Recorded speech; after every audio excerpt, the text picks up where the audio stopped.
School District's special board meeting, July 31st, 2008. Our first item on the agenda is to say the Pledge of Allegiance. And at this time, I'd like to call on Ms. Schreiber to say the Pledge of Allegiance. Ready to begin. I pledge allegiance to the flag of the United States of America and to the republic for which it stands, one nation, under God, indivisible, with liberty and justice for all.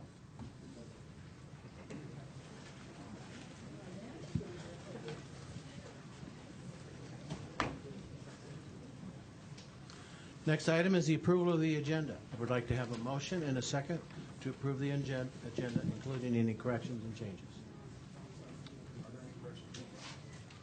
There are no corrections or changes. So moved. Second.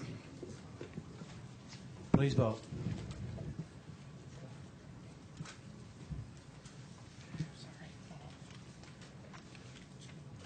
My thing's not working here.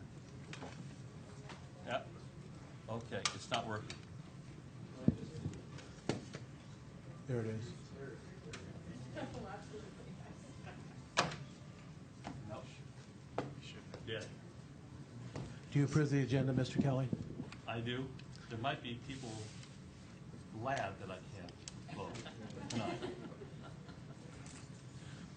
Motion passes 5-0. Next item on the agenda is opportunity for members of the public to address the governing board on any item described in this notice, Government Code 54954.3. This is a special meeting of the board. Comments from the public at special meetings are to address agenda items only for that meeting. Individuals may address the board for 3 minutes. With the agreement of the board, members of the public may address the board before or during the board's consideration of that specific matter. And that the board has 2 major items for consideration tonight. We will hear first from speakers regarding the resolution to put a new bond measure on the November ballot. The board will then consider that item. The board will then hear speakers regarding a resolution regarding the California Marriage Protection Act. The board will then consider that matter. Members of the public who wish to speak to an item on the agenda must fill out a speaker card indicating name and agenda item or subject to be addressed and present that card to Tracy McDonald in the front, walking across the room with her hand raised, and deliver that to the board secretary. Speakers will see a green light displayed on the podium for the first 2 minutes and 30 seconds. A yellow light will be displayed for the final 30 seconds, and a red light and audible beep will let you know when your 3 minutes are up.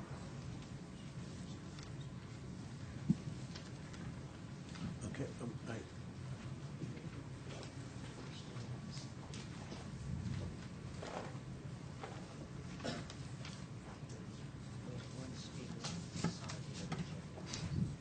We have 1 speaker on the consolidated agenda, which will follow this.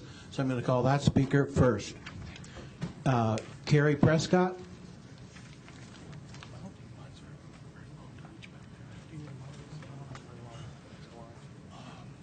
Thank you.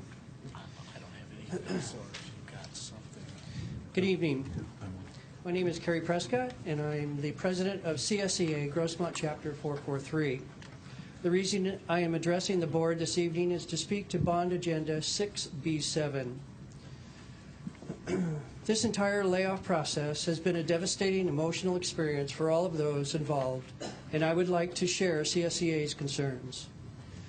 The Special Education Administration's manipulation and interference in this process has been overwhelming.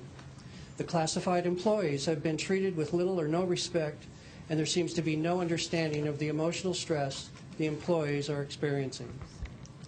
The CSEA team is very displeased with the way administration has handled this entire layoff process. As for special education specifically, they have failed to furnish clear and concise documents, ignored communications, and have been unresponsive. The Human Resource Department has failed to gain control of the situation, which has led to further confusion and manipulation by the Special Education Administration.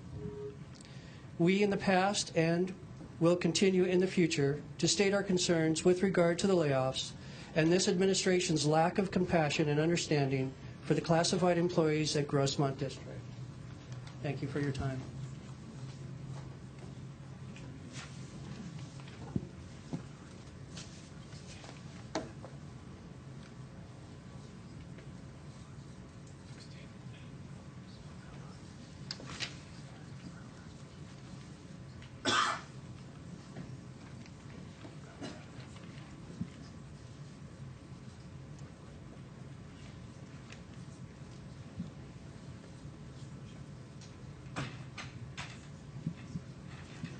I'd like to ask the board a question, please. In view of the way our agenda is set tonight, do you want to go through the consolidated agenda and then go to the speakers? Since they're going to be divided in each item? Okay. Okay, then the next item on the agenda, I'll call on Board Clerk Ms. Schreiber to read what happened in closed session. Thank you, Board President. In student matters pursuant to Education Code 60851C, I move to approve to waive the requirement to pass the California High School exit exam as a condition for receiving a high school diploma for special education student number 1. Need a second? Second. Any discussion? Please vote.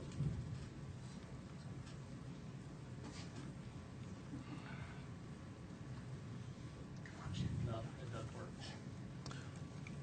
How do you vote? Aye. When one member can't do this. You might want to just go all voice vote then. Okay. Yeah. You think it's a battery? Shall I continue? Go ahead. Public employee matters pursuant to Government Code Section 54957 on a motion by Member Schreiber, seconded by Member Shield. In closed session, the Governing Board appointed Mary Sue Glenn, Special Education Director 1, effective September 1st, 2008, and the vote was 5-0. Potential litigation, settlement of potential litigation on a motion by Member Hoy and seconded by Member Schreiber. The Governing Board approved the settlement agreement with CDM Construction, Inc. regarding claim number 080701. The vote was 4-0 with one member absent. That's the end of my report.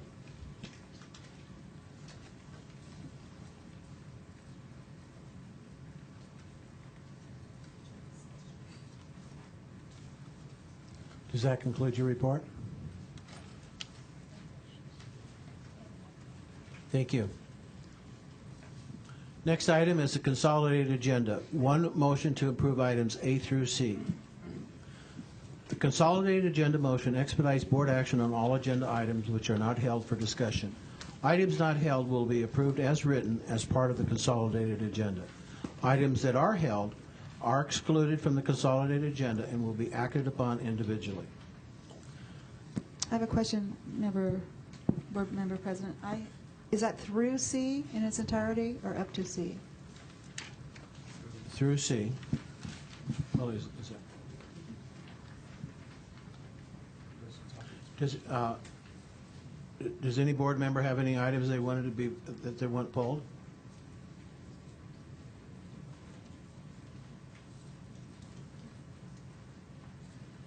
Then I need a motion and a second to approve the consolidated agenda. So moved. Second? Any discussion? Please vote. Aye. Aye. Aye. Aye. Motion passes 5-0.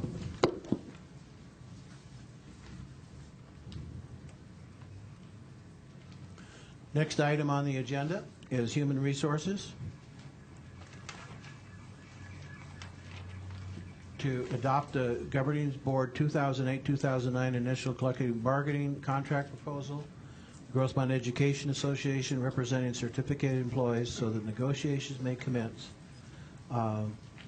Is at this point we'll call on Mr. Patterson to explain what this is about, or do you just want us to vote? Okay, then I need a motion and a second. Motion? Second? Any board discussion? Please vote. Aye. Aye. Aye. Aye. Aye. Motion passes 5-0. Next item on the agenda is the approval of the 2008 Long Range Facilities Master Plan, Revision 1. Could I have a motion and a second to discuss and approve? Motion to approve? Second. Any board discussion? Please vote. Aye. Aye. Aye. Aye. Aye. Motion passes 5-0.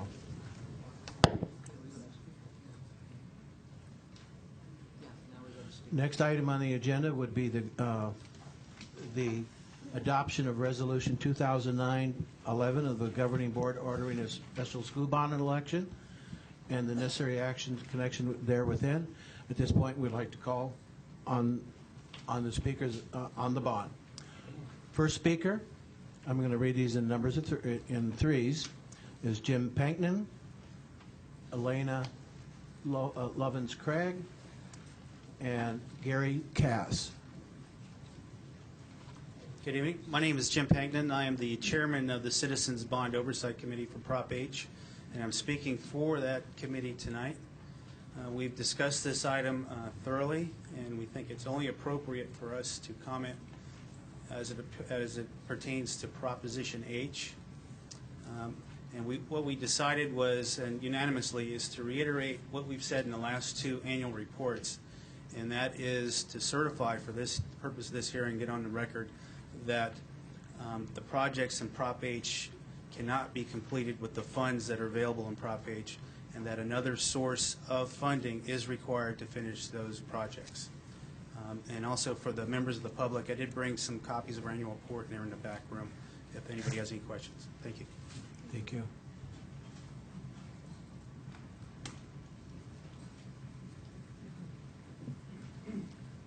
Good evening, school board members and executive council. My name is Alana Levins-Craig. Although I am active on 3 PTA boards, am a CBOC member, an East County business owner, and former student teacher in this district, I come to you tonight as a parent and a taxpayer. I want nothing more than quality schools for all children, and I support a new bond if it is done right. While I believe that the school district wants that as well, I am concerned at times with the way that Grossman has gone about prioritizing and spending bond money. As an elected school board, I feel that you have an obligation to be fiscally responsible with district money and taxpayer-funded bond money. I've seen a dramatic positive change in the past year, but I believe there was a lack of leadership and responsibility in years prior. I can only hope that the positive direction continues as the board considers putting a new bond before the voters in November. As an educator, I have conflicting views on state testing. If the school district actually used the data they received from the test to modify curriculum, the test would serve a purpose. I would like to parallel that with the results of the demographic study recently reported. The study results indicate that the district will have declining enrollment for at least the next 10 years, and it will be years after that before the enrollment returns to current figures. What was the point of having this study done if the board was not going to use the results to make fiscally responsible decisions? In using the SANDAG adjusted numbers, the best case scenario, a 12th school in Alpine would reach a maximum of just over 1,100 students 10 years from now, and then the numbers would drop from there. At the same time, neighboring schools would be losing upwards of 700 students at certain campuses. When schools' enrollment declines, programs disappear, and the first to go tend to be the honors and AP classes. I, for one, feel that that scenario infringes on my child's right to a free and appropriate education. Should I be required to duly enroll my son at community college as well, just so he can get the classes he deserves? I feel that by using Prop H dollars and potentially new bond dollars to construct a new school is putting the cart before the horse. Has the district redrawn boundaries? Has the district collected the numbers if school choice was no longer offered? Would this help to balance student numbers and therefore allow for more program diversity? Has an Alpine Express bus been looked at that would offer direct transportation from Tavern Road to El Cap and Granite Hills?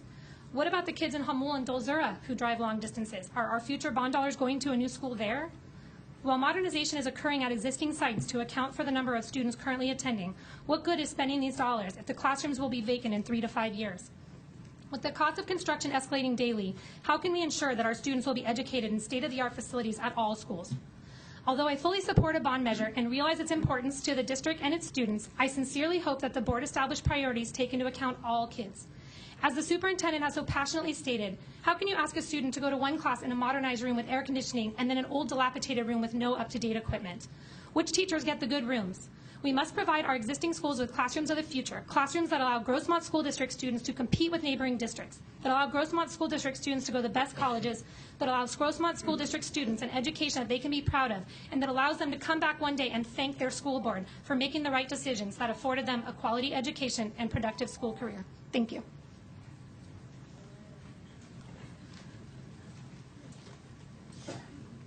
Mr. Cass, I do need to ask you, you have checked two items here, bond and marriage amendments. You're entitled to 3 minutes for between the two. So would you like to speak now, or do you want to wait for I'll take half my time now and then half time later, I suppose. That's fine. I don't really need to add much more than to the previous speaker kind of hit everything that I saw.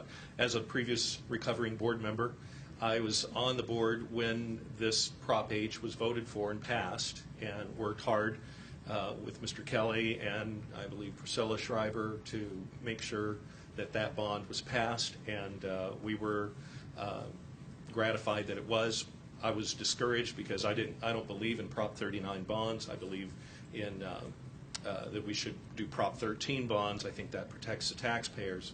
But that being said, you have a problem before you, and as our previous speaker said so articulately, are you going to put the interests of one part of the district over the majority of the rest of the district? And there's a disproportionate amount of resources that will be directed away from the other classrooms if we see a 12th high school in the next bond. So a cleanup bond, I would begrudgingly vote for. Against increasing taxes, but a cleanup bond would satisfy the Prop H promise. But in light of the new facts with declining enrollment and the fact that these other schools need the attention, I would say a cleanup bond without an Alpine school would be something that I would support and I would get behind. Otherwise, I'm afraid there's a lot of people in the district who will work and try to see that the bond is defeated. Prop H passed because everything lined up for support. Mr. Cass, your time is up for this portion.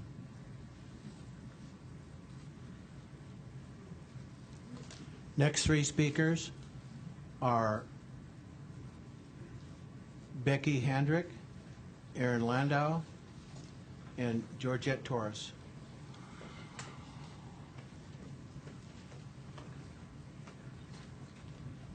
Good evening. Superintendent Collins, members of the governing board, staff, my name is Becky Handrick. I live at 460 Graves Avenue, number 15, El Cajon 92020. And I'm also currently president of Foothills Secondary Council PTA. However, I cannot speak on behalf of Foothills Secondary Council PTA as a whole. I can only speak on behalf of the majority of the unit presidents that I did canvass, and that's 6 presidents out of 9 that I did canvass. Those schools being El Cajon, El Cap, Granite Hills, Grossmont, Mount Miguel, and Santana all support the bond. We realize that the schools need to be fixed, and the only way that's going to happen is if you vote to put a bond measure on the ballot and have the people vote. And it's also my understanding that there's one member of the governing board that has not taken a stand one way or the other. And to that board member, I ask you what your motivation is for being on the governing board if you cannot back your colleagues on this most important issue. As far as the 12th high school, there are 2 people that have voted no, that they would not support a 12th high school because of the economy. Well, they wonder how many students are really going to benefit from a 12th high school. And my question, personally, my question is, what guarantee does this district have that once the 12th high school is built, if in fact it is built, that the school will not then go charter and become a PTO? And the major difference between a PTO and a PTA is that the PTOs do not have the advantage of having a liability coverage like the National PTA offers its PTA member schools. That's it. Mr. President, if I could just take a second, I'd just like to recognize that Becky Handrick, who is our president of Foothills PTA, was also recognized today in the Union Trib in the volunteer spotlight. And there's a copy of that on your desks. So congratulations to you. Thank you very much.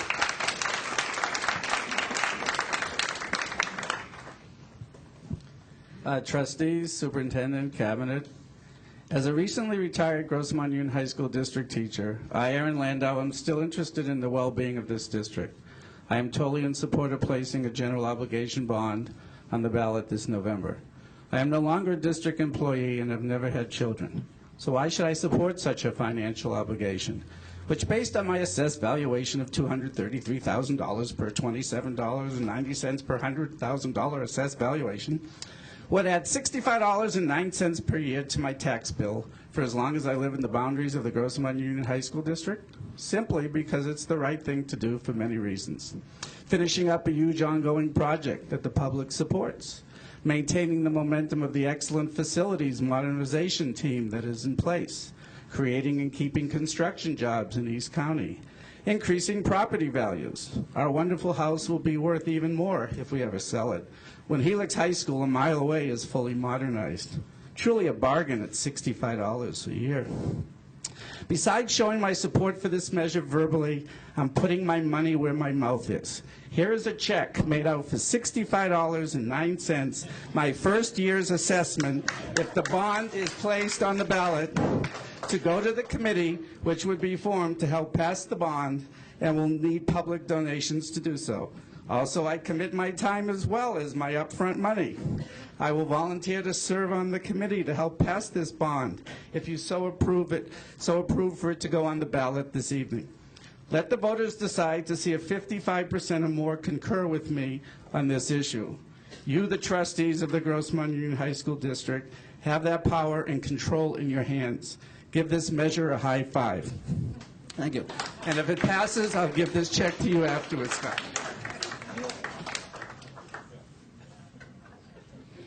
Good evening, Superintendent Collins, Cabinet, and Governing Board members. I begin this year my 34th year with the Grossmont Union High School District, my 30th at Granite Hills, and I believe that Prop H was really the first real renovation or modernization other than fundraising or community support projects that we've done at Granite Hills. This card here, which I know you can't see, but you can see the colors, it demonstrates what we've actually completed with Prop H. And really, the modernizations have meant a tremendous deal to our students and to our teachers. We have improved instruction, we have new technology, we have neat and clean environments, no distractions. Teachers can teach in their class without hearing what's going on outside. They're quiet classrooms. We have temperature control, because even though we live in the hottest area with temperatures up to 108 and 109, we have taught without air conditioning for those years. It's safer. No louver windows. We no longer have to give lessons to the El Cajon PD on how we can remove louvers and get into the classroom within 3 minutes. No loss of instruction is going to occur because of heat days. And I have to tell you that the sense of increased pride, when you see those kids sitting in those classrooms with new desks, new floors, new walls, everything new and everything really well taken care of, it really is incredible. And this also puts us more on par with what is available with all other new schools and other schools in our county. So this card here demonstrates what will not be touched by Prop H. The salmon colored are the permanent buildings that will not be modernized, and the blue are what we affectionately call our permanent portable buildings. Some of these areas, what they house special ed classrooms, our art, our band, our choir, our theater, our library, our gym, boys and girls locker rooms, team rooms, cafeteria, guidance center, and most importantly, also our career technical education.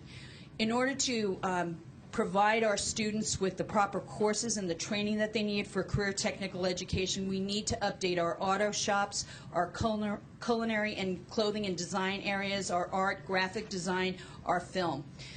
All students and staff deserve to be learning under optimal conditions, not just the lucky half housed in buildings renovated by Prop H. And I have to tell you, it's like hard figuring out who's going to go in there. All of us know these are hard times, but the students of East County deserve the best. We ask that you support the additional bond measures so the voters of East County have the opportunity to elect to renovate the remaining buildings on our campus. Thank you so much for your previous support of Prop H, and we really do appreciate everything that you've done for us. Thank you.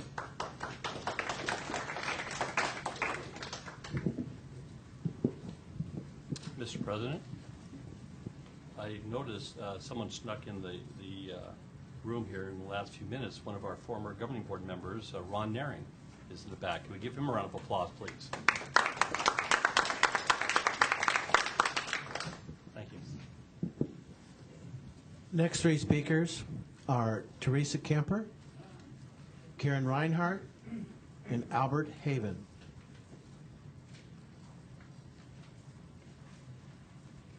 Good evening, President Erdahl, Governing Board members, Superintendent Collins, and Cabinet. As principal of Grossmont High School, I wholeheartedly support another bond for our district, and I hope you will too. One of the best decisions our district has ever made for students and for our whole community was approval of the Prop H bond. We are thrilled, absolutely thrilled, like Georgette said, about the work that's being done. And you really notice it when those teachers move back into the renovated classrooms, how excited they are about everything being clean, new, starting over, new technology. The kids feel great about the environment, and then they feel sorry for the people who don't get to work and teach in that environment. It shows pride. The affirmation shows pride in our schools and our students in education and in the whole East County community. It's great, but it's not enough. Prop H at Grossmont High School, what has it done? It has renovated 3 of our classroom buildings, and we will get a new science building and a PE facility. It's fantastic, but it's not enough. We must preserve the legacy that is Grossmont High School and reflects on the whole school district. We do not have enough Prop H money to renovate even our oldest buildings on campus. Grossmont High School was established in 1920. The high school was built and students were in it in 1921 and 22.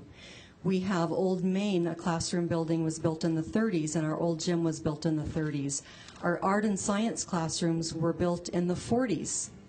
And this day, a student in a wheelchair can't take a photo class because they can't get through and access the darkroom of that building.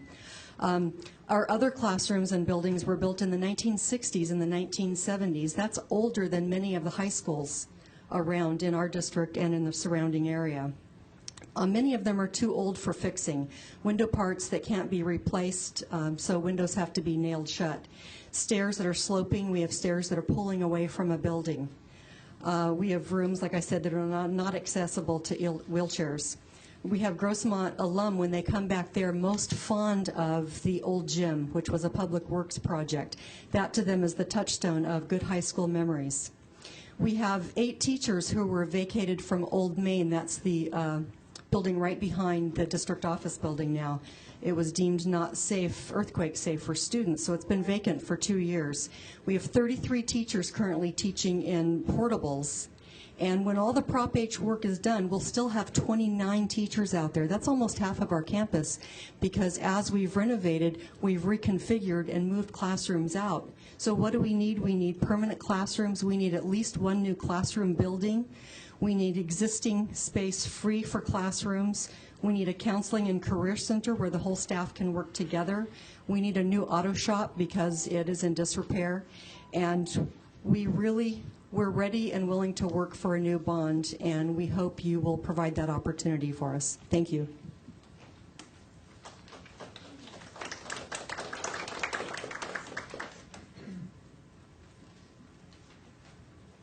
Good evening. I'm Karen Reinhardt, and I'm a parent out in Santee, a parent of a student at West Hills High School and a graduate from West Hills. And I'm the outgoing PTSA president from West Hills High School. I want to tell you, I really want to thank you for your vision for wanting to bring our schools up to the 21st century and bringing parity to each of those schools. I also want to let you know, I feel that this period of declining enrollment actually is an opportune time for us to modernize and bring our schools up to the 21st century, because we'll be disrupting the least amount of students at the time that we are doing that with our current schools. I am quite concerned, though, for West Hills, because everyone thinks that West Hills is this beautiful new school. Yes, we're beautiful, but we are 20 years old. So please, when you go by, don't forget that we're 20 years old. And we do have our issues. I walked through with the design team for our school, and I was actually quite appalled at the things that were done wrong when West Hills was built. So we have our issues that need to be done too, and let alone the fact that our school was never finished. We have a football stadium that doesn't even have a bathroom. Anyway, according to the records, 40% of the West Hill students are transfer students to our schools, so we would like to see that there's some, our fair share there. We have parents that are quite upset. We only got 1% of the Prop H bond money, so we're hoping that when the allocation comes about and priorities are done for, if we have this new bond go through, that we are looked at maybe not as the bottom of the list. I know all the other schools have their issues, but so do we. Please keep us in mind. Remember that you have to give Aunt Marge a little piece of chocolate once in a while if you want her to be your benefactor. So, okay. Then moving on to Alpine. I understand the Alpine's parents' desire to have a local high school. However, I don't agree that this period, beginning period for us of declining enrollment, is the proper time to build that school in Alpine. Your demographic studies show that it's going to be a while before we get an increase back into our enrollment. It's going to be a turnaround point of around 2018 before we even see that increase come back up. And when we do see that, there's going to be 2,000 less students projected for this district at that time. And that's one school less. So please, maybe consider putting off doing Alpine for another 3 to 5 years. Let's see what our economy does. Let's see what this current housing market is going to do. I'm not banking on Fanita Ranch coming anytime soon. I mean, people are waiting out there to buy those foreclosures, let alone any existing housing that's on the market. So maybe we should just kind of put Alpine on the back burner and just really focus on our current schools. Thank you.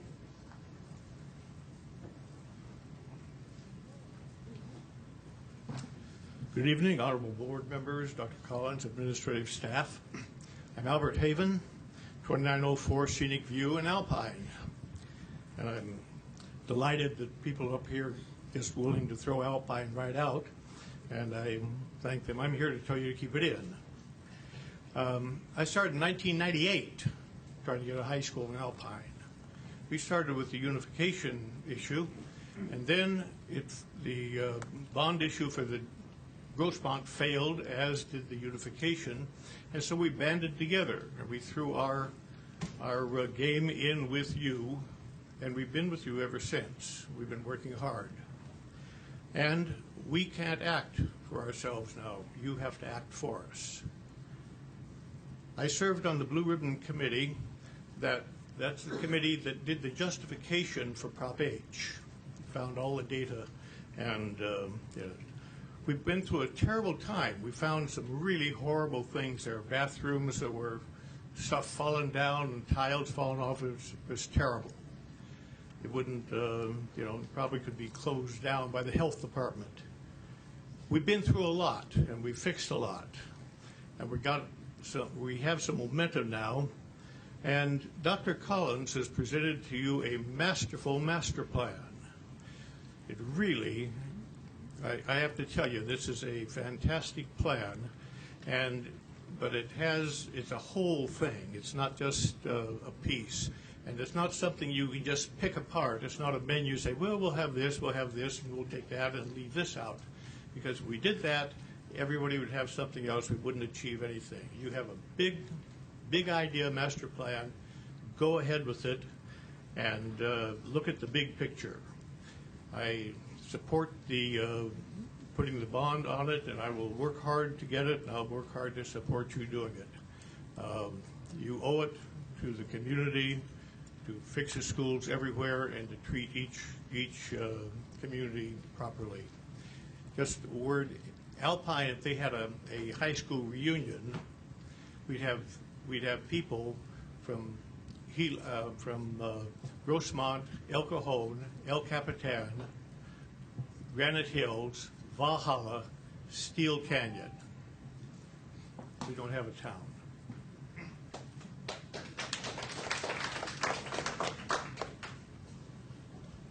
Next three speakers, I'm going to call to the podium is Christine Balderas, Christine Connell, and Steve Coover. Good evening, Board, Superintendent Collins, and staff. My name is Christine Balderas. I'm a parent of a student, Danielle, Cornell from Grossmont High School, and I'm past PTSA president from last year.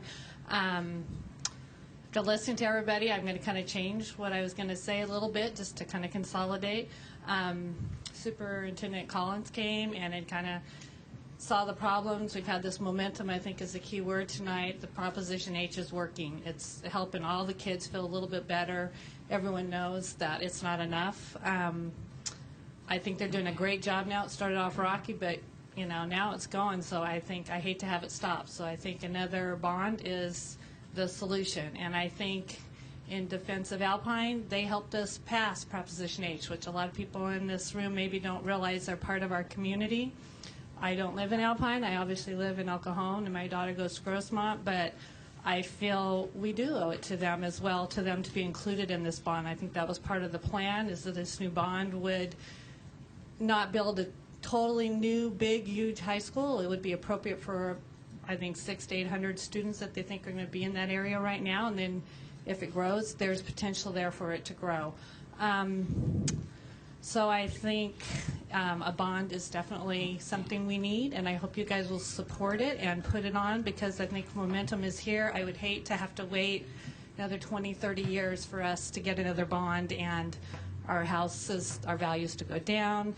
The market now is down, and I think it's a great time. People are going to start moving back to California because the prices are finally affordable again, and what a great opportunity for our district to show that our schools can compete and people will want to live and move into our district again. So I hope you guys do the right thing and approve it. Thank you.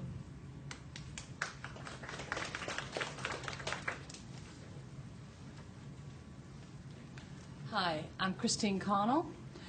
I don't have any kids in Grossmont Union High School District, but I'm a parent, I'm a grandparent, I'm an ex-educator, a past PTA president, a past school site council president, and that probably says it all. I'm 4 kids. And I challenge all the board members here tonight to allow our community to vote for first-class facilities for all our students. The past bond has modernized some of the schools, but there are still facilities that are substandard, and how can we expect our kids to learn as well as they possibly can when they're sitting in sweltering heat or cold classrooms, or they don't have access to good computers, to up-to-date facilities? It's just not going to happen. How could any board member be against allowing a vote from the majority to decide what our children deserve? Here, I know we have air conditioning. The voting system doesn't work, but that's, you know, we'll get to that. We have comfortable chairs. We have microphones. We have all those good things. Probably you all have access to the internet even. Wow. Do our children deserve any less? Let's put this measure on the ballot and allow our community to decide whether our children deserve the best facilities that we can possibly provide to them. I think they do. Thank you.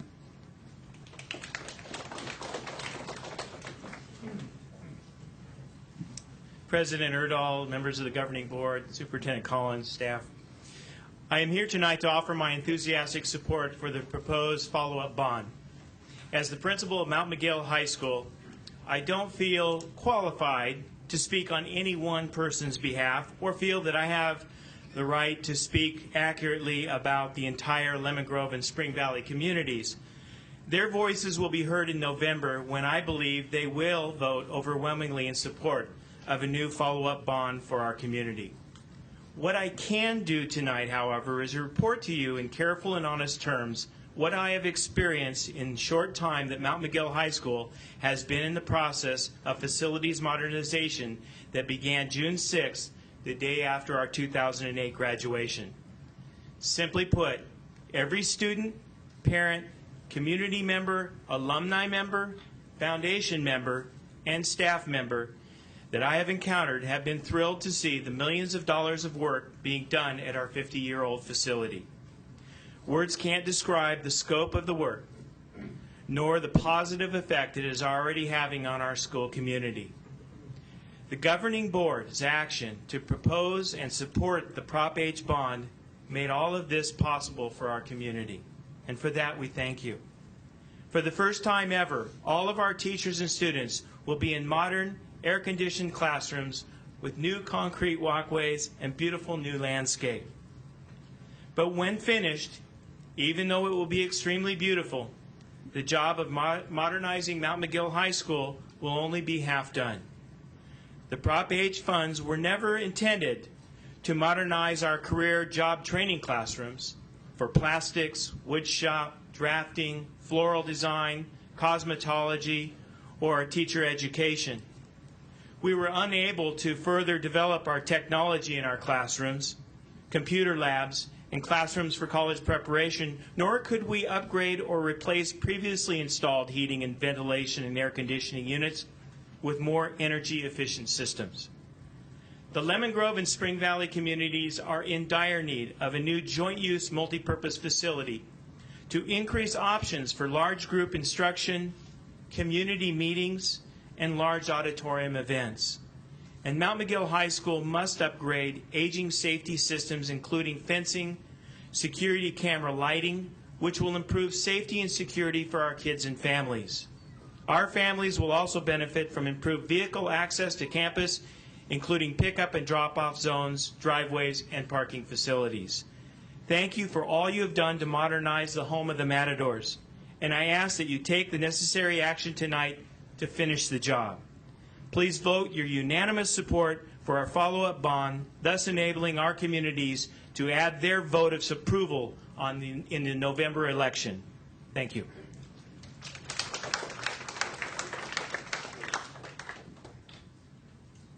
We have three more speakers. They are Richard Graydon, Douglas Dean, and Ron Nearing.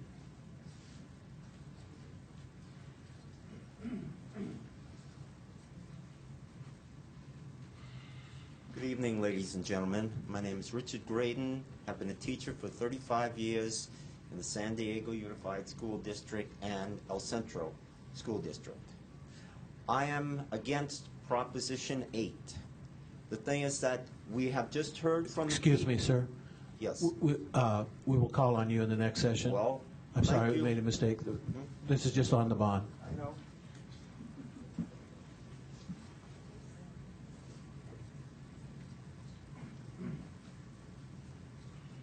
Good evening. My name is Doug Dean. I'm on the Board of Directors for the East County Chamber of Commerce. I'm the chair of the Chamber's Business Education Committee. I'm a businessman here in San Diego, and most importantly, I'm a resident in your district. I'd like you all to know that the opinions that I'll express tonight are mine alone and not those of the Chamber or any other organization, but I feel that many, many other businessmen here in your district feel the same way that I do. As a taxpayer, businessman, and property owner, I generally do not support any measures that would increase my cost of doing business and of living here in the East County.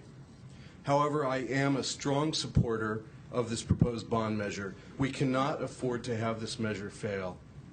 I watched for many years while the district's infrastructure decayed due to the board's inability to unify on an upgrade strategy. During those years of inaction, our students were underserved by the district, our businesses were underserved by the district, and our local economy was underserved by the district. Since 2004, there have been two watershed moments in the district, passage of Prop H and the hiring of Superintendent Collins. With other businessmen in the East County, I applaud the board for both of those tough decisions, but I also recognize that they only laid the groundwork for what must come. In the 37 years during which there were no other bond measures passed, I've watched the district's test scores slowly bubble down to the bottom of the list of high school districts in the county. I've watched our region's sales tax revenues decline as families migrated out of the district looking for better schools. And I've watched while our district's facilities eroded almost beyond repair. You must support Superintendent Collins in his effort to finish the work that Prop H started, to build a new high school in Alpine, and to fund much-needed improvements to the district's career technical programs. The governing board's responsibility tonight is not merely to pass this measure. In my opinion, your responsibility is to pass it unanimously. Anything less is going to send a message to the voters that you're divided on this issue and is going to have a chilling effect on the measure's ability to pass in November. Thank you.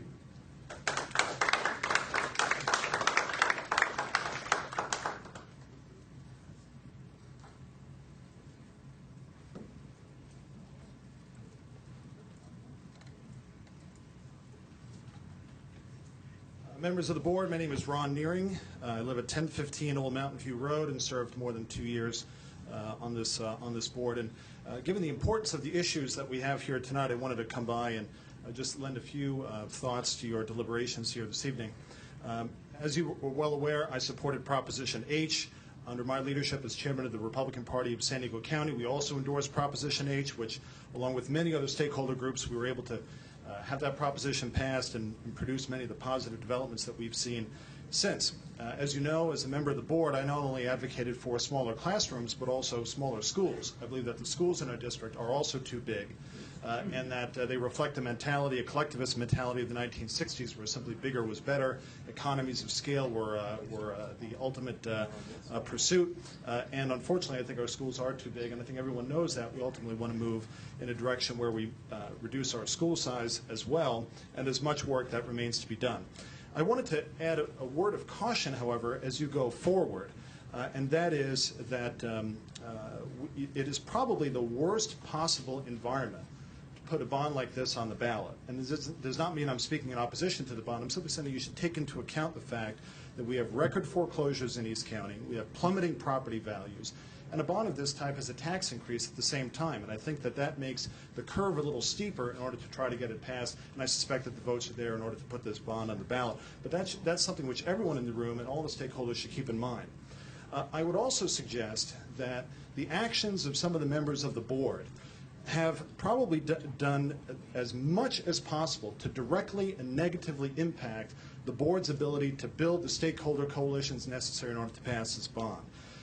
These are individual actions of some of the board members. I think you know exactly who you are in going forward. And I would suggest that if you are trying to pass a bond measure of this magnitude, that you grow up, that you can some of the negative comments that you've been making, act like adults, and act in a manner that is worthy of the public respect and the public trust that the public vests in you. You will not be able to pass a bond in this type of environment if you continue acting in the childish manner that some of the board members have been acting thus far. And I urge you to keep that in mind at least until Election Day.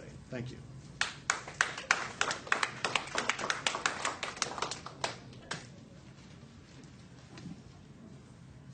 At this time, I'd like to call upon Superintendent Collins to introduce this resolution.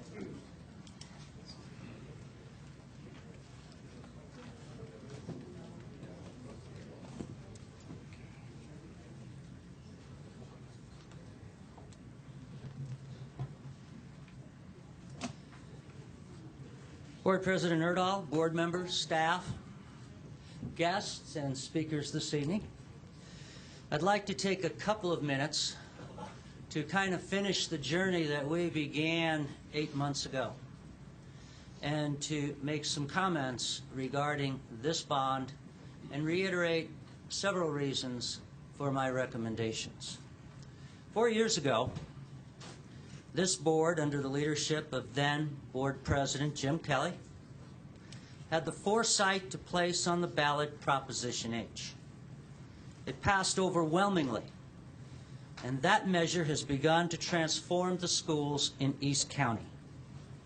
However, Proposition H was only designed to address infrastructure and core facilities, not all facilities and not all safety and hazardous problems. And inflation, affecting the cost of steel, concrete, and other components of a building program, has significantly reduced its impact. We are here this evening to present to you a resolution that will place on the November general election ballot a new bond measure to address the facility needs of high schools of East County. It is critical to know that this resolution is the result of, one, hundreds of hours of visits to schools to evaluate facilities and discussions with teachers, administrators, parents, and students about what needs to be done, and in many cases, what never was done. We've made numerous presentations to board members, legislators, community, and civic organizations, many individual meetings with board members, and we conducted an exhaustive demographic study, a feasibility study, and we completed a comprehensive facilities master plan. The recommendations in this resolution came with a lot of hard work and effort on the part of staff, and they are not resolutions that are made lightly. What will this bond measure do? It will, one, finish the work originally envisioned in Proposition H, projects that we were unable to complete primarily due to inflationary costs. It will address facility conditions not in the scope of or envisioned in Proposition H, and many of these conditions are safety and hazardous issues. If not addressed, will affect our ability to maintain some of these facilities, and we will share that with you this evening. This bond will set a new course for career and vocational education and the arts in East County. Without the bond, our ability to really transform these old industrial arts facilities is negligible, and we're hardly able to do it. And it will begin to address issues of equity between, and even more importantly, within schools. And each board member should know that this measure is inextricably tied to my vision as superintendent for improving student achievement. Much of that vision and strategic plan has its foundation in the renovation and improvement of district facilities. Let me share with you, and I've done this before, but share with you some of the concerns and some of the issues that we still face. These conditions are ones that will not be corrected under Prop H. They'll remain. And when I show you one, I can show you 10 or 15. And you've been on the campuses, you've walked them, board members, you've seen them. The restroom facilities, while we're modernize the restroom facilities in the buildings we modernized, it will not affect the rest. And a lot of issues go to questions of maintenance and things like that. I will tell you right now, when we say we finally passed a bond, our first bond in 2006, remember those facilities in some of these schools are 60 years old. The plumbing in the buildings is that old. It's not a question of maintaining it, it's a question of removing it, replacing it, and completely modernizing it. The lead paint is pretty much on most of the buildings throughout the district.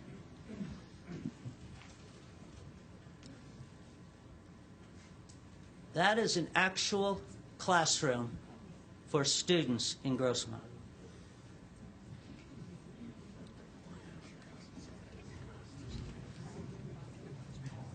It actually houses the Phoenix Independent Study Program.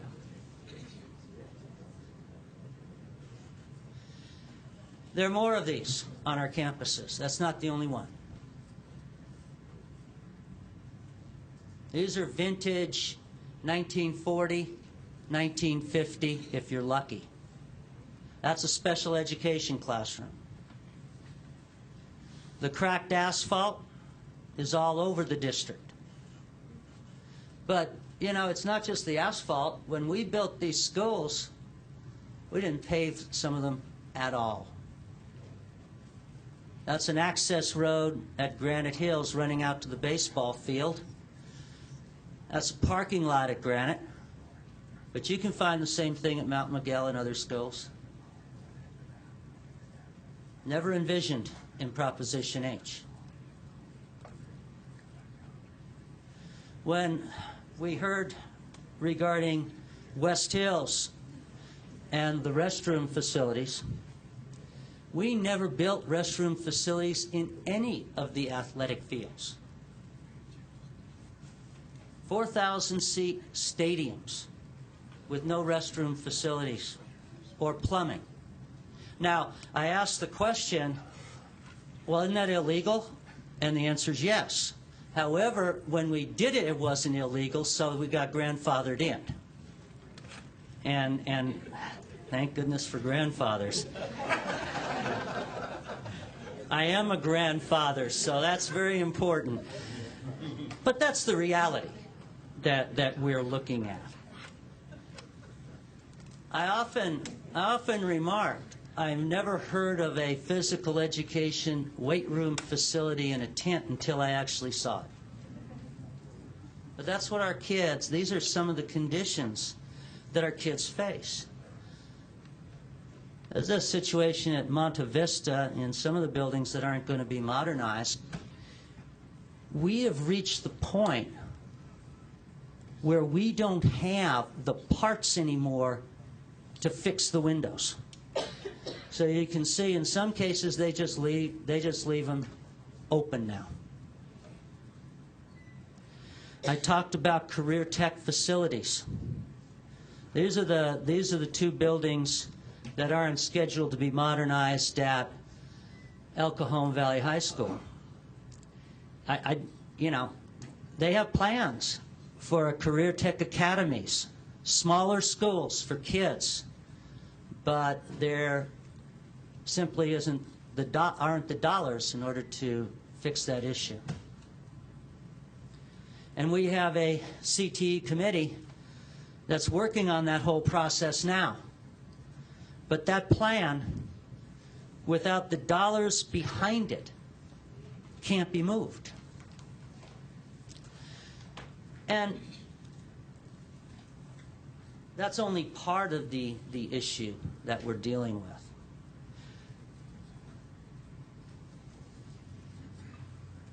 Safety. This is kind of interesting. Over here, you have the new modernized pieces, the new strobe lights for ADA, for individuals who can't see well, things like that. For the buildings that don't get fixed, this is what they're left with. And by the way, when they put the fire alarms in, they still left the old housings there for some reason. They just felt it was too expensive to remove, I think. You should also be aware that the district is still under court order to address specific facilities items mandated under the Americans with Disabilities Act. That's not going away.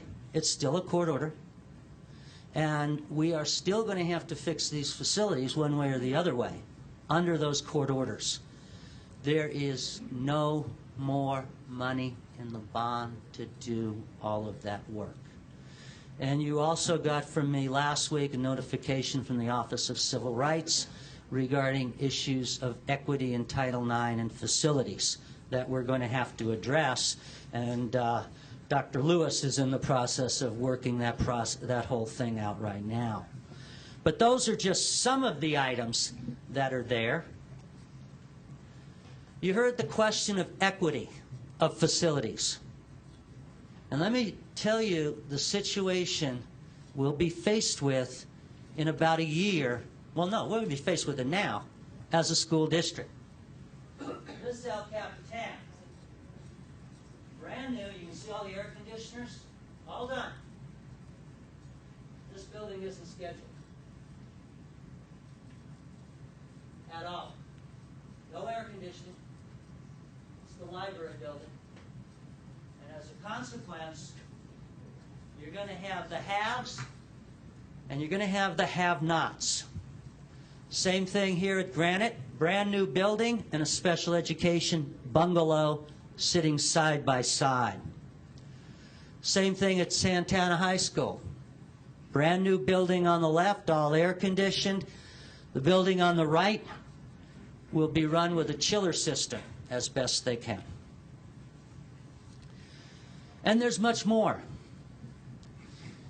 In my interview for superintendent, there was great interest on the part of the board in the arts. And I share that interest and have put forth a strategic plan to address a quality arts program in East County.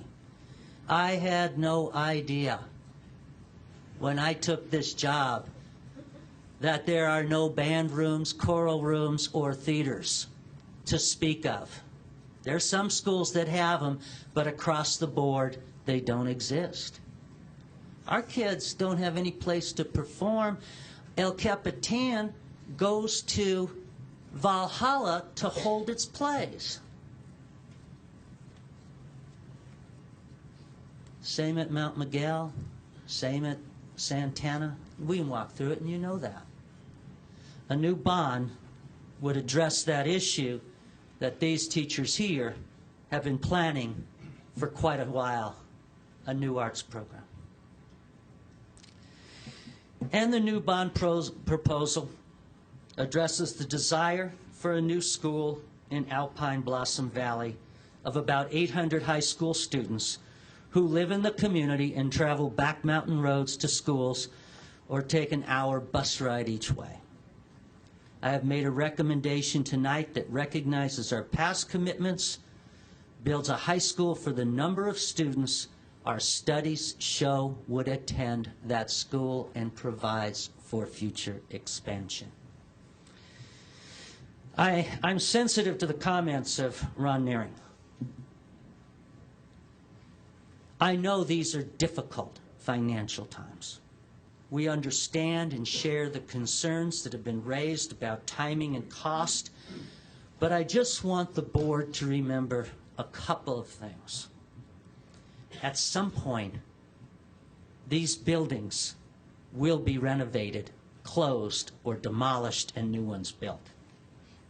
The cost to do that work in 2, 3, 4, 10 years from now will be significantly higher. The tax rate will be significantly higher to homeowners every year that we wait. We also want to assure each taxpayer that every dime is accounted for and goes strictly to the improvement of facilities to enhance the instructional program. And in some cases, these improvements even make the instructional program possible. And think for a minute, what will be the value to homeowners throughout East County? There is no doubt that the improvement of local high schools will increase property values. The real cost, approximately $65 per household per year, will be quickly made up in property values alone. And what's the cost to the district for the hundreds of kids who leave the school district because the program is no longer attractive to them? The parents who do not enroll their kids because they're looking for a better school. That cost is incalculable to our communities. Make no mistake, this bond is an investment in the present and the future of East County, and it's an investment in the real value of your home. We've talked to board members and to the public for many months, but we believe that we all need to be constantly reminded why we're here. As you listen to this presentation and watch the visuals of our schools, I hope you asked one other question. Is this the school I want my child to attend? Is this a room I would let my child walk into? Tonight is about the needs and hopes and dreams of 20,000 high school students and their parents and their opportunity to receive a quality education in a quality school environment. I will close with the following story. 8 months ago, you interviewed me for this position. You charged me with changing Grossmont and bringing together a board that at times, sometimes, has been divided. At the end of my interview, when given the opportunity to add anything, I instead asked each board member why you wanted to be a board member. Each of you responded that it was because you wanted to help the children yet a love of children and a passion for their success. I believe you told me what was in your hearts. I also told you that that is how you bring a Board of Education together. Not around friendships or political ties or social issues or parochial interests, but around a passion for the kids of this school district. I have personally seen that passion in each of you over the past 8 months. Tonight I'm asking you to do what I feel is right for students and ignite the passion you have for them and support a new bond measure in November. I want to thank tonight the East County taxpayers for their support of Prop H, and I trust their continued support of a new bond. I also want to thank our principals, teachers, classified, staff, and parents who've given so much under such difficult conditions in our schools, and I sincerely mean that. I've seen teachers really make stuff out of nothing in order to conduct a class. But I also have one additional observation. I have great respect for each board member here. And while as superintendent I can make recommendations, each of you has the responsibility as a board member to make a decision. We each need to remember people of goodwill can disagree. We need to bring this board, we all bring to this board different points of view, beliefs, and guiding principles. And each of you as board members acts and votes according to those principles. We have to remember that what's far more important is that as we hopefully move forward with a new bond for Grossmont this fall, we move forward together, united as a team. Thank you.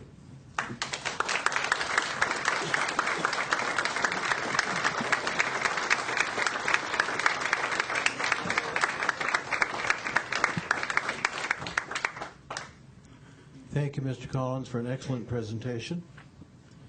At this time, I'd like to ask for a motion and second. So move. To discuss and approve. Second. Is there any discussion on this matter? Go ahead. I guess I'll go first. I feel like E.F. Hutton. I think some of the comments made tonight were referring to me, although I think you may find out that some of those speculations are wrong. I want to begin by thanking everyone who's here tonight. And words can't express how much I appreciate so many people in this room, the principals, the cabinet, the board, so many people who have put in hundreds of hours.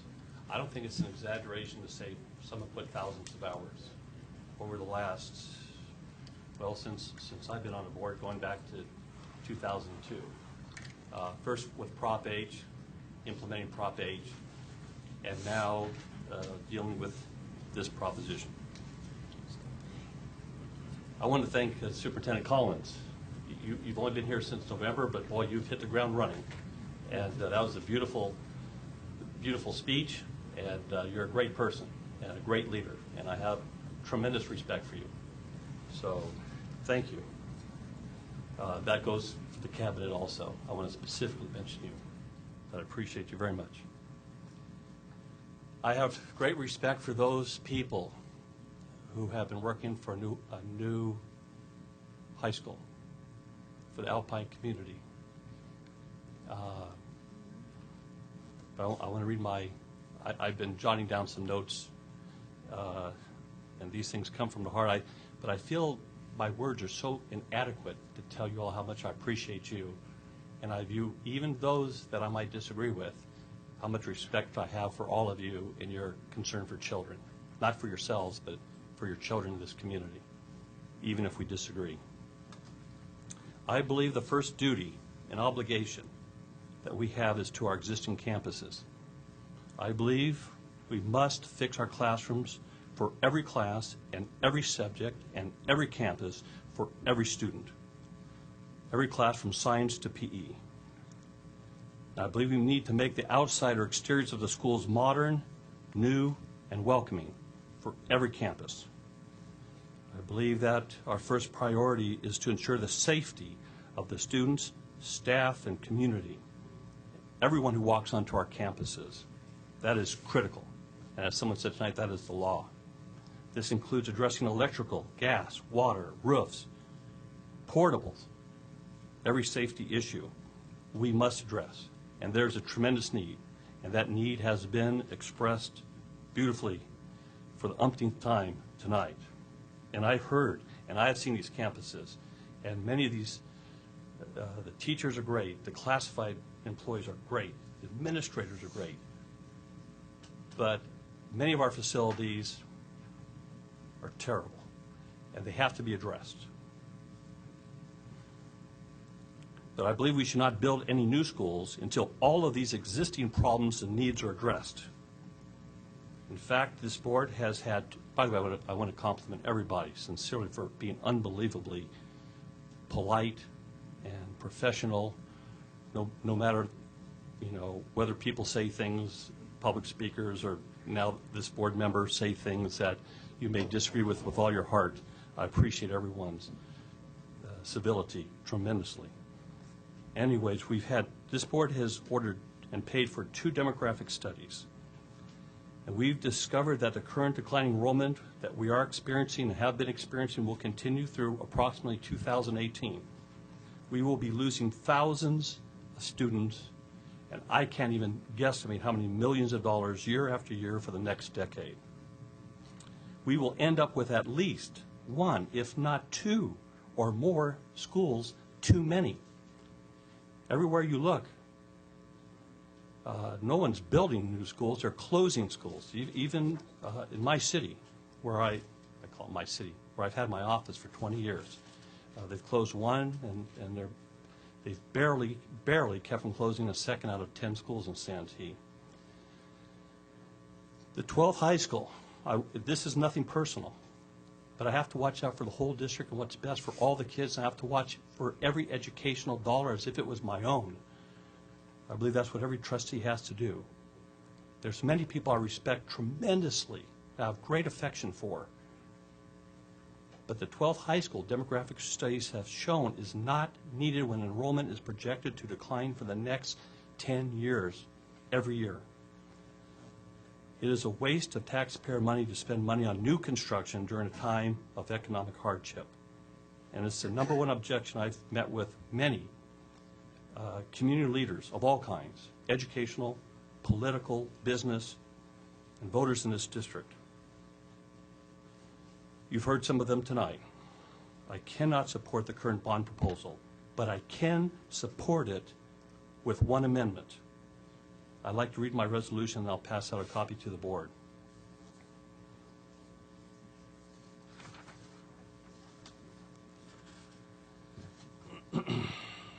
If you look at, I'll pass this out in just a second. It's a short resolution. In fact, it's only a phrase. Resolution. An amendment. Right. It's a short phrase that I'd like to amend this resolution with. On page A8 of the bond motion, under new high school, Alpine Blossom Valley area, I move to add, quote, after district-wide enrollment at the existing comprehensive high school sites, including the 2 current charter schools, exceeds 25,000 students, begin to end, unquote, to Resolution 2009-11 on page A8, before the second bullet. So the newly modified section of Resolution 2009-11 will then read, after district-wide enrollment at the existing comprehensive high school sites, including the 2 current charter school, exceeds 25,000 students, begin, end, and then continuing with the rest of it. What this is saying is, when there is a need, when enrollment increases to the place where there is a need for a new 12th high school, at that point. Mr. Kelly, do you have a second for your motion? I'll second it. And I'd like to pass out the resolution, or the amendment to the resolution. So that's the one change I make in regards to the new 12th high school, is that we not go ahead building it until we can document objectively that there is a need for it.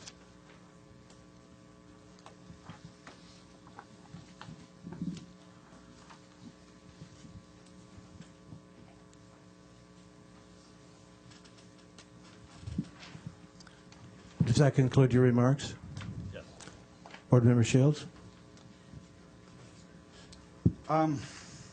In listening to the comments tonight and also giving a lot of thought to the process of the original passage of Proposition 8 and having talked to many, many people who were involved in that process, my conclusion is the number one, by far, the overwhelming objection that I hear to this bond would be the construction of a 12th high school. I believe the support is there in the community to finish the job. I've talked to many friends who historically are opposed to bonds of any kind, just as a matter of course and routine. But after talking to people who've actually visited the sites, they're very sympathetic to the issue and would be supportive of a bond to actually upgrade, repair existing sites. But I have to concur with Member Kelly that we are already under capacity at our existing sites today, and that we will be losing somewhere in the neighborhood of, I think, 3,000 students or so in the next 10 years. Santana High School, as I recall, has about 1,500 students in it. 3,000 students is at least 1.5 high schools by our current standards. And as Mr. Kelly's experienced in Santee, I know that where I teach in Lakeside, they have also closed one school in the last, I think it was 6 or 7 years ago, due to declining enrollment. It is necessary in the long term to build a school in the Alpine Blossom Valley area, I agree. But that long term, realistically, is somewhere in the neighborhood of 15 to 20 years from now. Now we can discuss construction costs and everything else.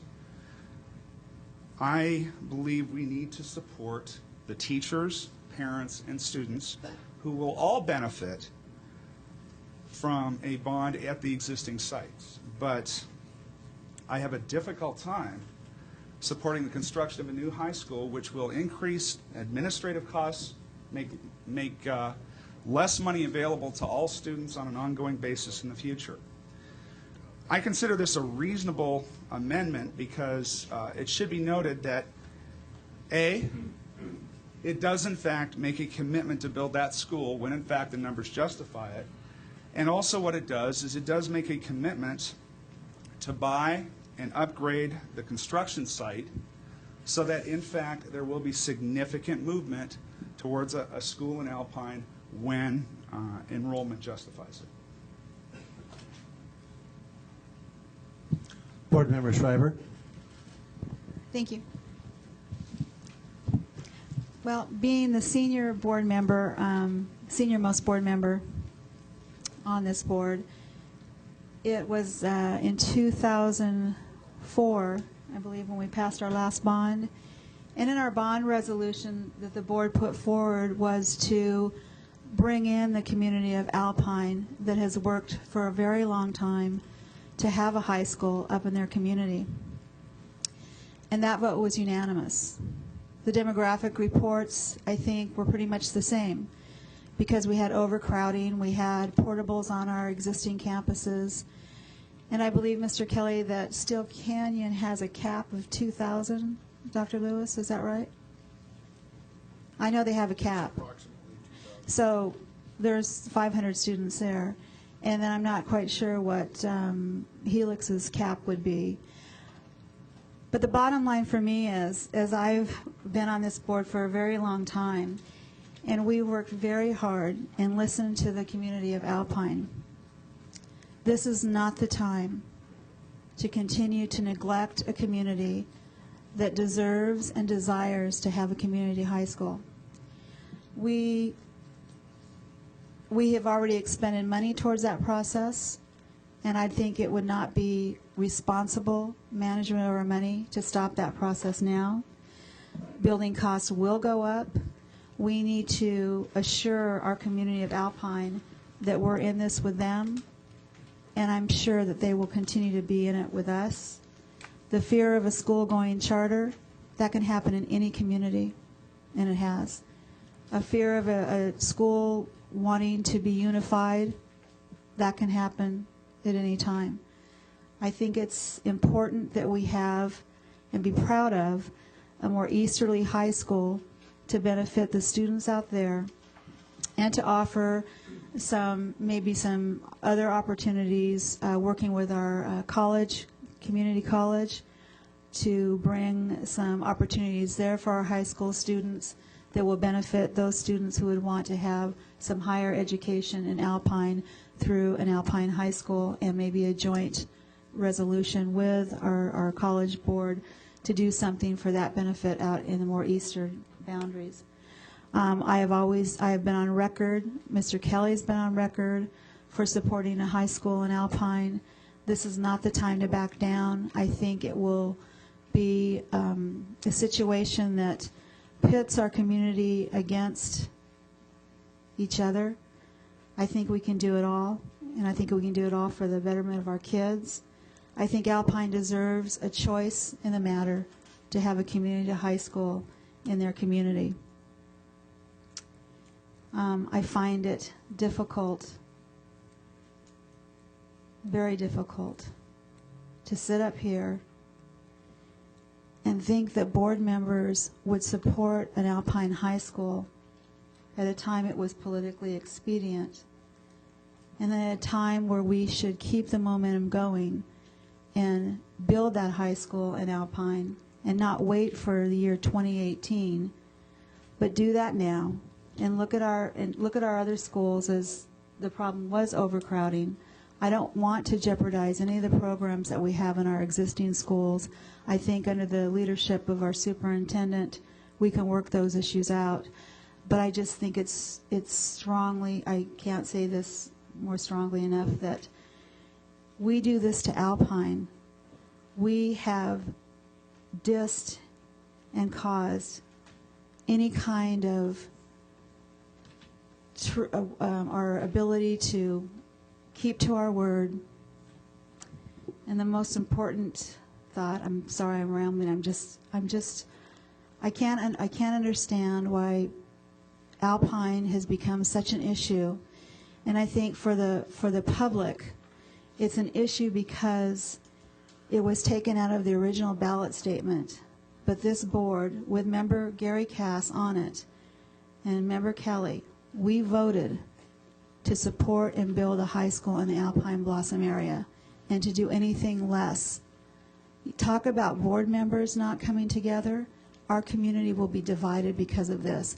I think there's room enough in this bond to take care of all of the needs and be the stellar school district that this whole board wants us to be. So with that, I will not approve this amended motion.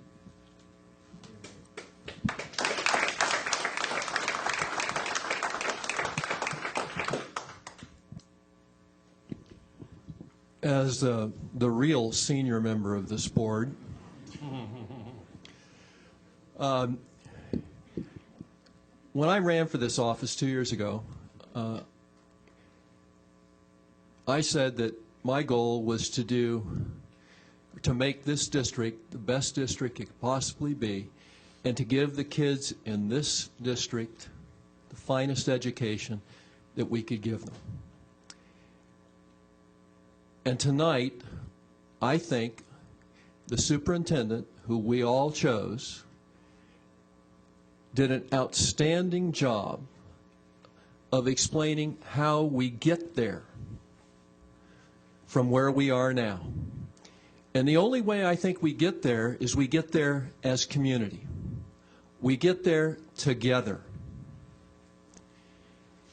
We don't get there by pitting one community against the other. Yes, we have declining enrollment. In fact, I have asked on a number of occasions, and I know that the demographic study has come back and we're going to be discussing it, how we can adjust boundaries, because we got to do that. The schools need to be where the kids are. But that being said,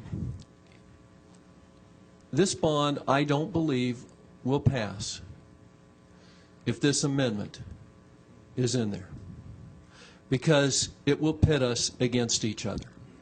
And we need to be together for this. So I won't go along with that.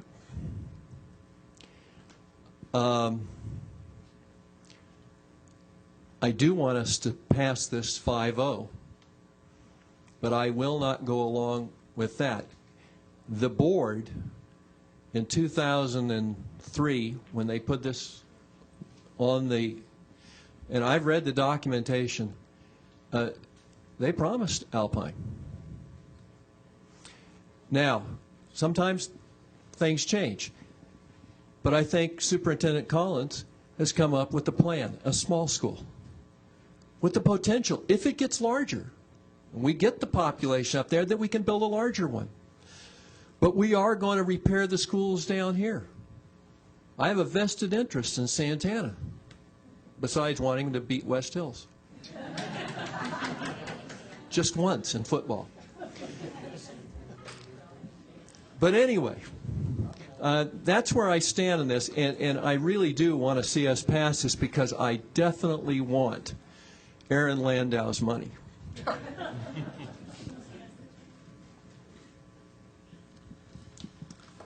One of the speakers earlier during public comment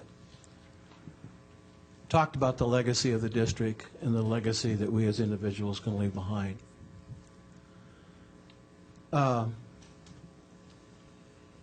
When this, I served on the executive bond committee and worked, I don't even know how many hours to get Proposition H passed. Proposition H was passed prior to my being a board member. I was involved in the last election where everybody sitting up here that was elected and ran promised a high school in Alpine. Going back to West Hills, Alpine was promised a high school, and something come up and they built West Hills. Going back to Steel Canyon, Alpine was promised a high school, and something came up and they built Steel Canyon. The biggest, I definitely won't support this amendment, but we have been shown a demographic study that showed that this was number 5 on the favorability rate for the voters of East County in the study that was taken to pass the bond. This was an enhancement. I have no idea what the community of Alpine would do in the event that once again they were led down that path of hope, and that once again this district would let them down like they've done for so many times. I don't know what Alpine would do.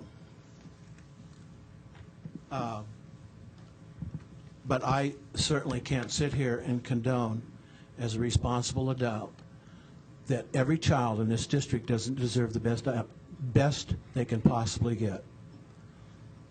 As it stands now, the people that are furthest away, some of them have to spend an hour and a half one way on a bus. One of the speakers mentioned an express bus.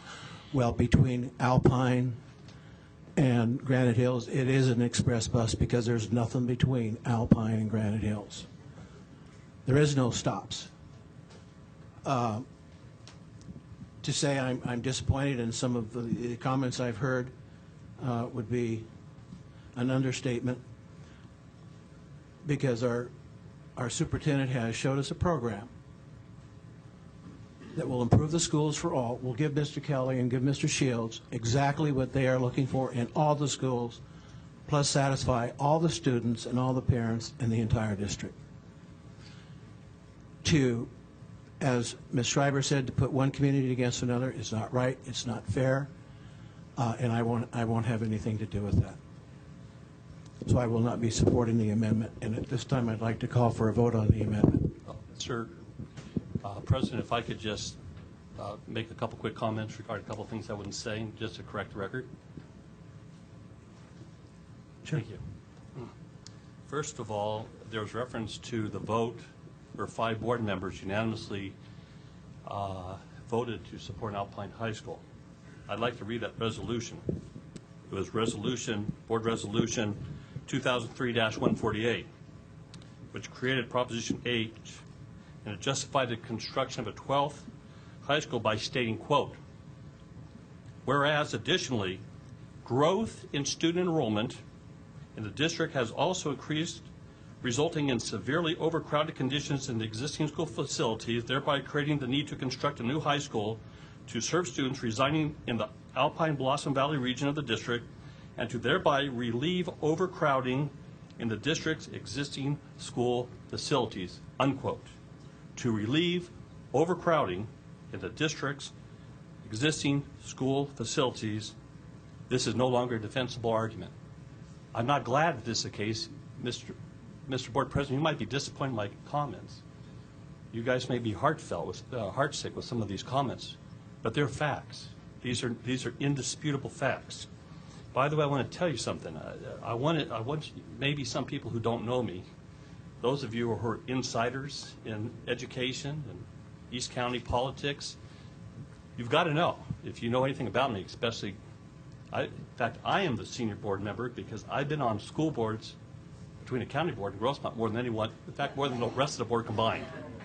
I've been 16 years on either the county board or the Grossmont board. I know. I'm just doing a little teasing. But anyone who knows me for the last 16 years, you can set your watch by me, except for tonight, I've always been opposed to Prop 39 bonds. For me to support a Prop 39 bond, this is unprecedented.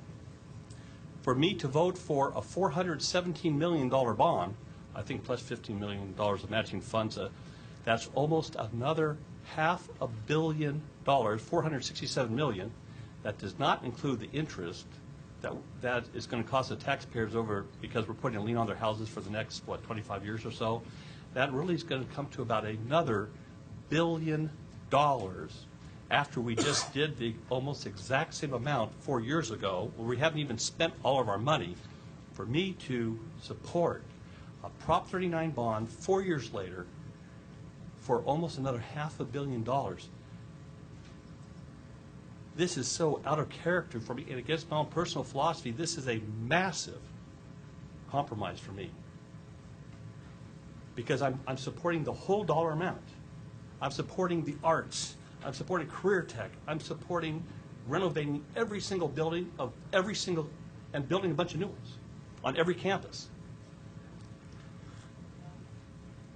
This will help all students. This will help every single student from Alpine, because you know why? Whether they go to Steel Canyon, Granite, whether they go to El Cap, whether they go to Santana, they are going to be in brand new state-of-the-art facilities. Every single student in this district will benefit. We are not putting one student above another. As I mentioned before, we have to fix every classroom for every student. But these are hard economic times. And yes, some people might have to drive and pay a little more in gas miles. And there was a great suggestion tonight. Someone says, okay, let's look into getting buses, more buses for those people, and do everything we can help. But to justify spending $67 million plus the ongoing cost of anywhere between $1 and $3 million a year that we do not have during declining enrollment is a waste of money, and I cannot support that. I've compromised as much as I possibly can. I'm even voting for the land for Alpine to show our commitment for whenever there is a need that we will build it. But our original promise said we would build this to. I have no control over parents having kids. If people move out of the district or they're not having enough kids, they're having fewer and fewer kids. I have no control over that. But one thing that we are trustees of a whole district. We have to watch out for all the children of the district and do what's best with the money we have, because we have to make sure we get the best bang out of every dollar. Finally, I don't want to say this, but I have to tell you the truth. The law requires, Prop 39 requires a minimum of 4 votes to even get anything on the ballot. I am telling you the truth. I have spent hundreds of hours. I have spent months and months. I have had so many private conversations with the superintendent, the cabinet, Bob Kiesling, many others. I have wrestled with what I do because I don't get paid for this job. I sacrifice innumerable hours for this last 16 years, and I have to look at myself in the mirror and know I've done the best thing I can for kids. I cannot waste at this time $67 million for new school, which is not needed at this time. I will gladly support it when objectively we can truly justify, not out of politics, but not out of friendship, but out of true need that it is needed. But I cannot vote for this board. I know there's an attitude that, okay, we'll just go 4-1. I don't know if this is going to go 3-2 or 4-1. If it goes 3-2, no one gets anything for 2 years. There cannot be another vote on a Prop 39 bond until year 2010. You have to look out for the whole district. If you can get 95% or whatever percent this is, 96% of what you want, and you say, I cannot support this, and you are putting at risk this, and believe me, I've talked to political and educational leaders. They said it is those who have history back for decades in this district. They say it is impossible, even on a 4-1 vote, and maybe 3-2, it is impossible that a bond will pass. You are hurting the entire district. That's all I have to say. Did you want to say something, Ms. Ryder?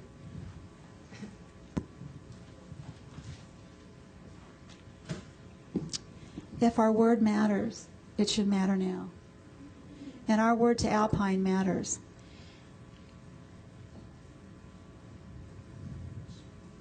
Every student will have every opportunity, and I do not appreciate being pigeonholed and to take Alpine out of this bond vote. This is detrimental to the growth of this district. I'm appalled to be pigeonholed like this, and I will not be. I support our superintendent. I support our staff in carrying through on the promises that we made. And why would you want to go back 5 or 6 years later and then start trying to build a school again? I don't understand that. All of our kids will be served by passing this bond intact at the recommendation of the superintendent. Comment on those promises, which we've heard a lot about promises. The original Prop H promise was to do a whole laundry list of items for 200 and, what was it? 74 million. 274 million. I'm irritated with that term because the fact is, promise. It implies a moral imperative that, frankly, is not going to happen. Even given Mr. Collins' presentation tonight, we have not remodeled all the classrooms that were promised under Prop H. I don't think that makes anybody up here a liar. So the fact that a high school was not built under Prop H is not a broken promise. It is a financial reality. I think everybody who voted, both on this board, whoever was there at the time, plus the public who voted for it, did it in a good faith manner and expected it to be built. And the fact is it wasn't because there's not enough money. I don't consider that any individual's fault. Those are circumstances well beyond the control of the people of East County or this board. So to say that we promised it and we need to keep our promise, it's not a moral imperative. It's a preference. I don't think there's anybody up here, including Mr. Kelly, who would not prefer to have a high school close to the community where our students live. We all agree with that preference. However, money is a limited commodity, and it is very fleeting, as we have experienced in the last 4 years. It is the amendment proposed by Mr. Kelly is, to me, frankly generous, given his history, given his preferences. Personally, I'm surprised to have Mr. Kelly effectively what would be endorse and vote for a $417 million bond. I don't think some people in this room understand the profound nature of that. I greatly appreciate the work of Superintendent Collins and all the staff and the hundreds of hours that went into the preparation of this document, the bond document. But this document is not sacrosanct. And to merely make a minor modification to simply delay, we're not saying no to an Alpine High School here. We are simply asking to delay it during a season of declining enrollment where we are absolutely going to lose over one high school's worth of students in the next 10 years.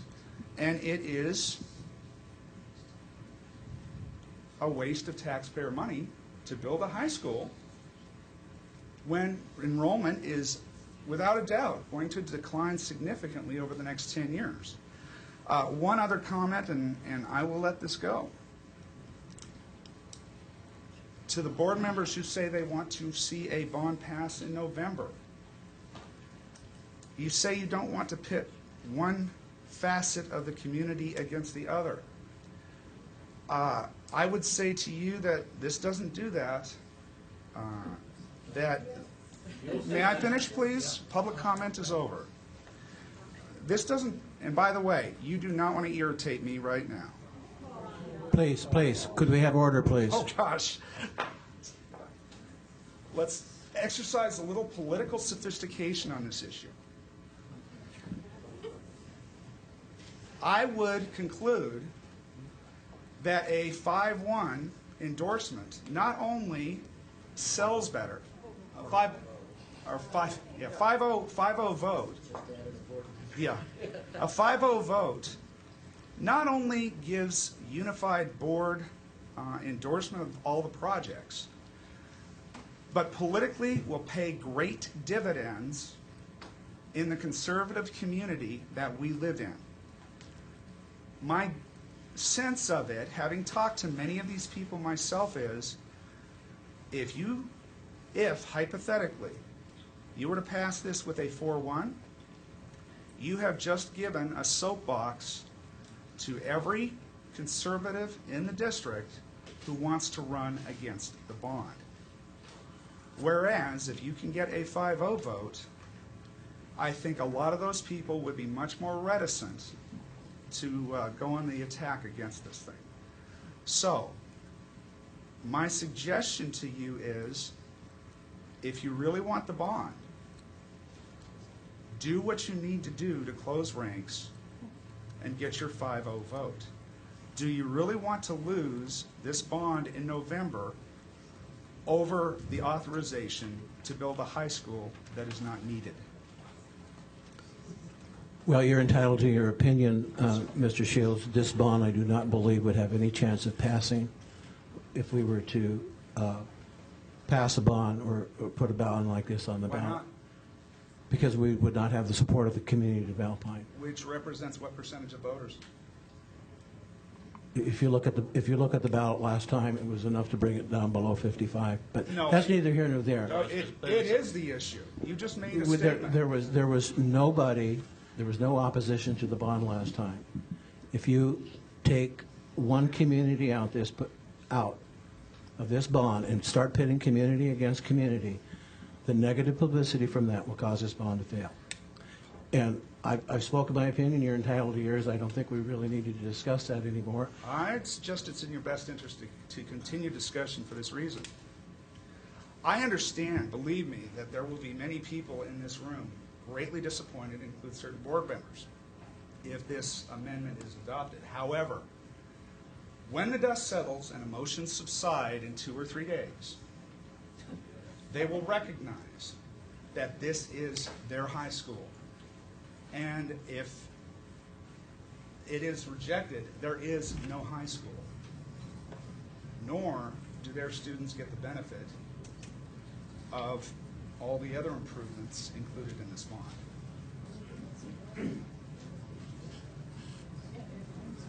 Mr. President, in a supportive suggestion to yourself, this is pretty heavy stuff, and If you're trying to get me to change my mind, No, Mr. Kelly, I'm not going to change my mind. Okay. Okay. Here's what I'm suggesting. I'm suggesting maybe you might want to call a 5 or 10-minute recess. In fact, thank you, Mr. Superintendent. You know, emotions are high right now, and this is, you know, maybe there's some surprises here, and we don't want to do this by emotion. We want to think of what's best for the district.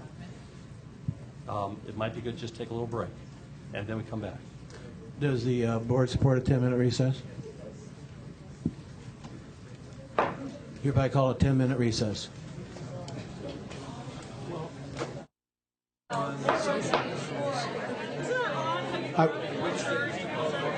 I would like to reconvene from our 10-minute recess.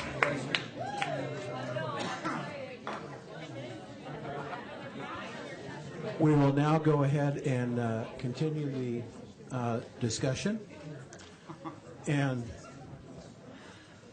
at this point, I'd like to turn the microphone over to, or the floor over to Mr. Kelly.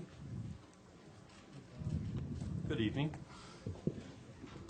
What was it you'd want me to say?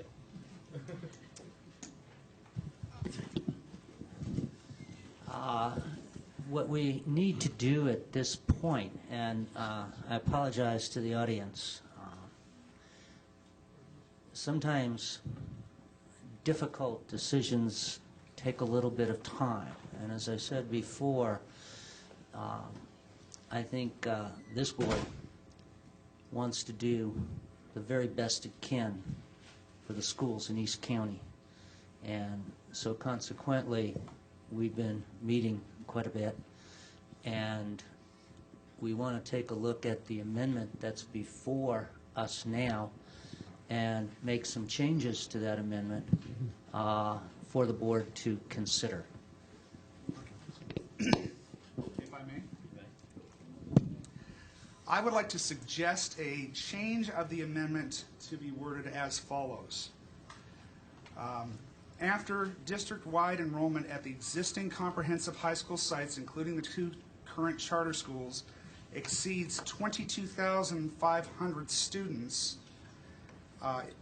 at the time of release of request for construction bids, begin and complete construction, and then the rest would stay intact.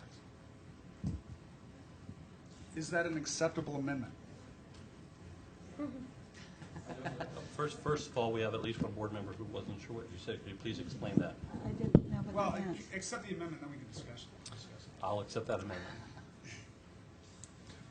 That means when the lot is finished, ready for construction, that, and it comes time to send out requests for construction bids, there is a trigger that the enrollment needs to be at least 22,500. Can you speak into the microphone? Oh, I'm sorry. The enrollment needs to be at least 22,500 students at the time that we're ready to send out for bids for construction on a new school. Does that make sense? That's good. Okay, we need that's your. Oh, so Well, that was explanation. We've already got the amendment on the floor. So what we're doing is we're amending the amendment. Well, you've already accepted. It's already. I've you've already accepted- so that was the second. Okay, so that was the second. Okay. Board Member Schreiber? I'm thinking. You want to go ahead? Board Member Hoy? Would you like to add anything? No. Wait, what did that I Mr. would- President. No, I would not like to add anything. Oh. Not no. I would like to add something. And by the way, maybe we can also ask for the superintendent weigh in also. Go ahead. And I would like to address this strictly to you, Mr. Kelly. No, don't say ouch. I haven't said anything yet. I'm a sensitive man. Huh? Mr. Kelly, I've known you a long time.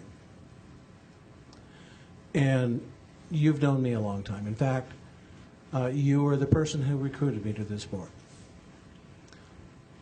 So at times we've had our disagreements, and at times we've had agreements. More often we've had agreements than we've had disagreements. And I just, from the bottom of my heart, want to tell you that I'm not even sure how to say this. I know what your stance is in the Republican Party, your issue on Proposition 39 bonds, the Howard Jarvis Taxpayers Association, and how strongly you feel about that. And for you to toss that aside, well, wrong choice of words, excuse me, toss that, to come to a conclusion, to an agreement that we can all work together, I think you deserve an enormous amount of credit for that. And I would be one of the very first ones to applaud you. Okay. You and I have had good times and bad times in the past, but I'll tell you, this is one of the best times I think I've ever had with you on this board. Because this vote, now, if it goes the way that I hope it does, sends a message to the community of Alpine, the community of Grossmont, and every student and every parent that we stand united, ready to serve, and ready to do whatever it takes to make this a better district. I happen to be one of those individuals that believe in that movie that Kevin Costner made, If You Build It, They Will Come. One of the requests that I personally made of Mr. Collins, the first night that we introduced him to the board, was I was sick and tired as being a board member of Grossmont and not being and returning this district to the greatness that it once had. And through all of our difficulties and through everything that's gone on here so far tonight, we have found a way, I think, to unite. And now we can allow, at long last, allow the superintendent to put his vision in place, which I think is going to put us back on. We already have the best superintendent in the county of San Diego. I now think we can be on our way to building the best school district in San Diego. So I owe a debt of gratitude to you. And we haven't voted yet, and I understand that. But before we voted, I just wanted to let you know how much that means to me to accept that amendment. Thank you. Mr. Kelly, I will echo those comments, and thank you for making those comments. This is my comments to Alpine community. Although it may look like we're letting you down, I know, we don't have a choice. Yes, you do. No, we don't. Time is of the essence, and we need to do what's right for all the kids. I think it is important, and one of your strategic visions is that we go out and we bring students into this district. I will be working actively on that, and I think by having this bond on the ballot to bring in the vocational education, the career tech, the arts, those type of things that we need to serve this district well. Alpine, you will have a school, but you're not going to have it with a 3-2 vote. You won't even get it on the ballot. And if this is a matter of bringing this board together to, and I know the sacrifice that you're making for a $417 million bond. I do understand that. Because I know him all too well. I know the sacrifice. And if it means moving forward to accomplish all of the things that we've set forward in the strategic plan, then we need to do this. I am disappointed that Alpine has to face once again that they are being pitted against the rest of the district in order to do this. I don't like that at all. But I just wanted to make that comment. Superintendent, I will follow your lead on this. Thank you. Superintendent Collins, would you like to make a comment? I want to make a couple of comments. First of all, I want to thank each board member for their contributions this evening in order to bring this board together around a bond that I understand the conflicts, the concerns that each of you has. It's not easy to figure out all the pieces of a puzzle with different points of view and different concerns. I understand that. Mr. Kelly, I understand very well the positions you have and the compromises you've made tonight in order to bring this board together. I will tell everybody in this room the one comment that I heard from each board member was the great concern for the kids of this school district and ensuring that they have the facilities they need for the education they need. This community needs to know there may be differences on this board. There's no difference when it comes to a passion for kids in the school district. In the issue of Alpine, I think the board has taken a position that's a good position. I know we would like a school built tomorrow.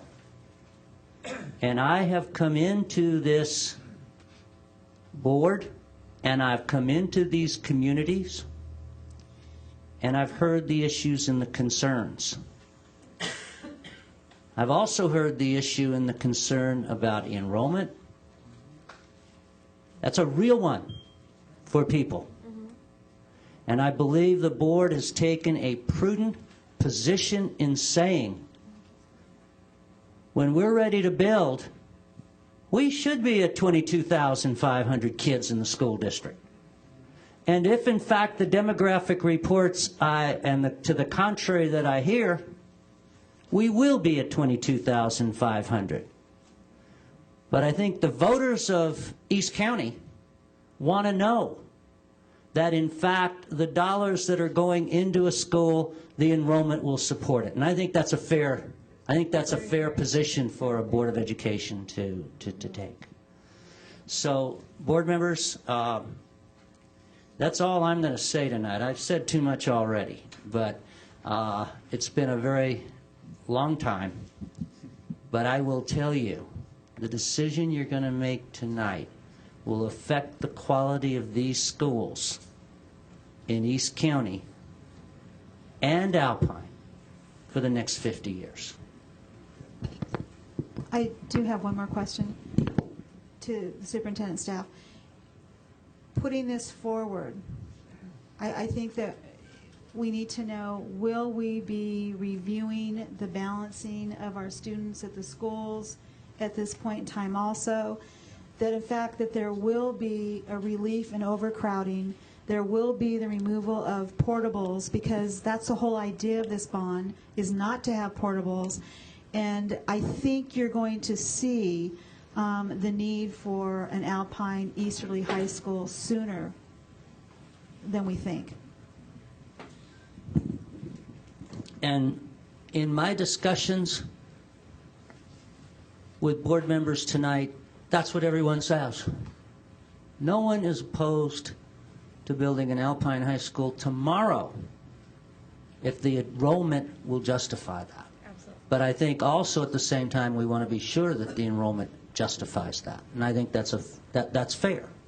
And I think, and following up with that, I think our feasibility study was very important to this whole discussion, equally as important to the demographic study, because that feasibility study did tell us that there was a community out there that supported building a 12th high school.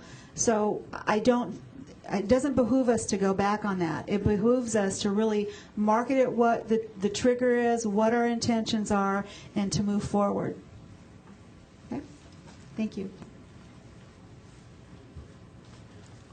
Unless there's any further discussion, I do believe it's time to vote. Right. Please vote. Aye. Aye. Aye.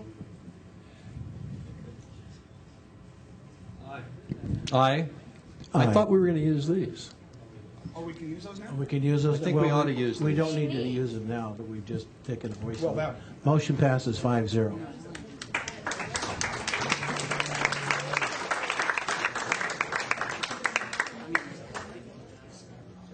Now we still have to vote on the primary motion.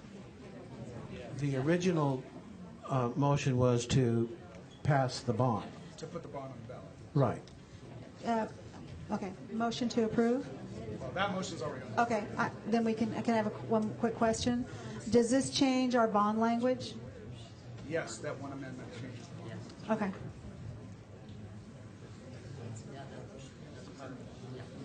Any further discussion? Please vote. Aye. This works now. Or work?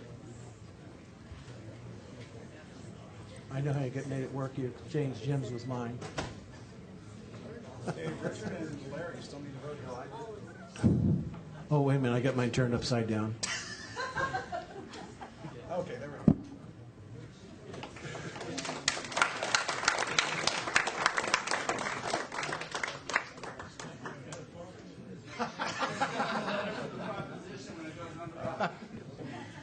I don't know where we're at on the agenda now. Rock on.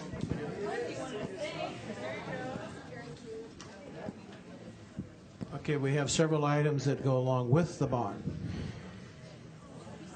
Item number 3. Let's see. We're at 8B3. Adoption of Resolution 209-16 to utilize the Collaborative for High Performance School design criteria. So we have a motion and a second to approve and discuss and approve. So moved. Second. Is there any discussion? Please vote. Motion passes 5-0. Next item on the agenda is the adoption of a resolution 209-15 certifying that Grossmont Union High School District will not expend public funds for advocating the proposed bond measure. Could I have a motion and a second to discuss and approve? Motion to approve? Second. Any discussion? Please vote. Motion passes 5-0. Item number 5, adoption of Resolution 209-12, San Diego County Taxpayers Association Oversight Committee Best Practices. May I have a motion and a second to discuss and approve? So moved. Second? Any discussion?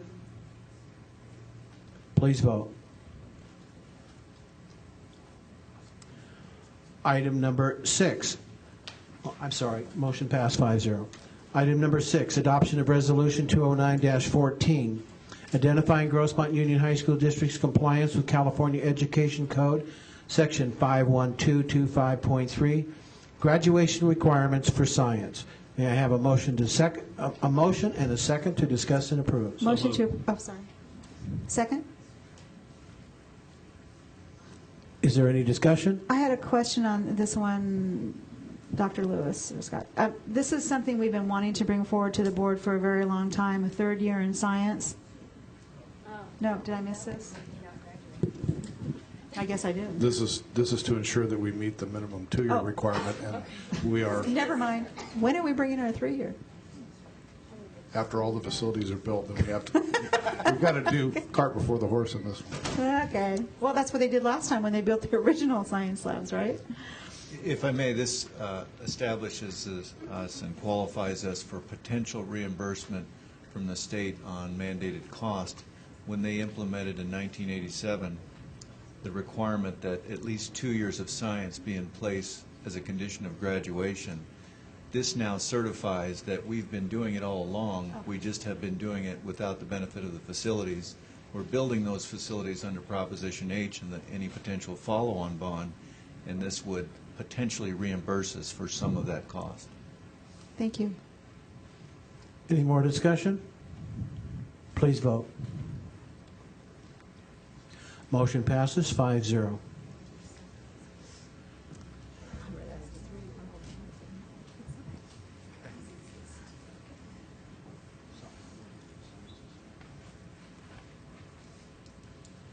Item number 7, adoption of Resolution 209-17 determining that inadequate science facilities exist. May I have a motion and second to discuss and approve? Motion to approve? Can I have a second? Second. Any discussion? Please vote. Motion passes 5-0. Item number 8, ratification of change orders approved pursuant to Resolution 208-116. May I have a motion and a second to discuss and approve? So moved. Second? Any discussion? Please vote. Motion passes 5-0. We now move on to item C, Governing Board, adoption of Resolution 209-13, endorsement of Proposition H, the California Marriage Protection Act. At this time, there are speakers that wish to speak to this, and I will call on Gary Cass to finish the first half or the last half of his 3 minutes. And then after Gary Cass will be Richard Graydon and Virginia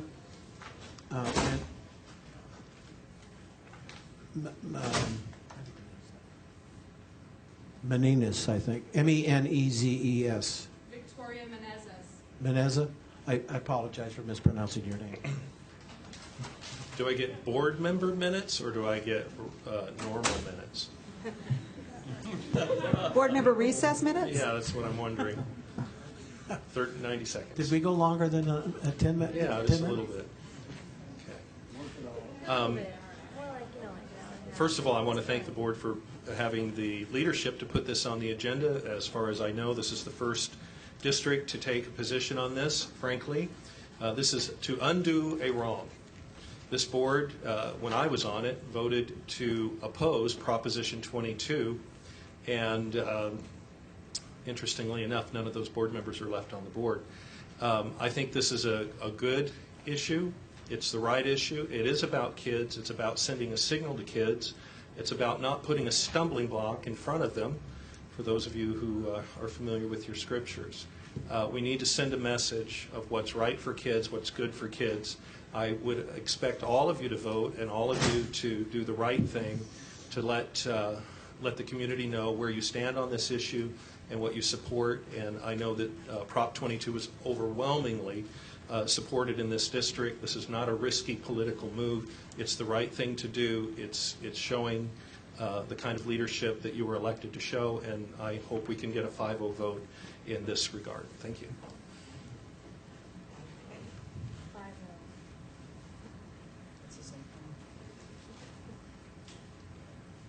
Is Richard Graydon here?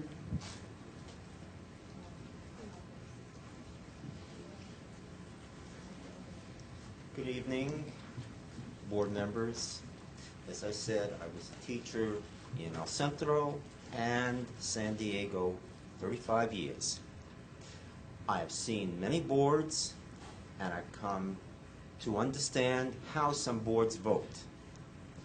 I'm hopefully looking at a board that if they decide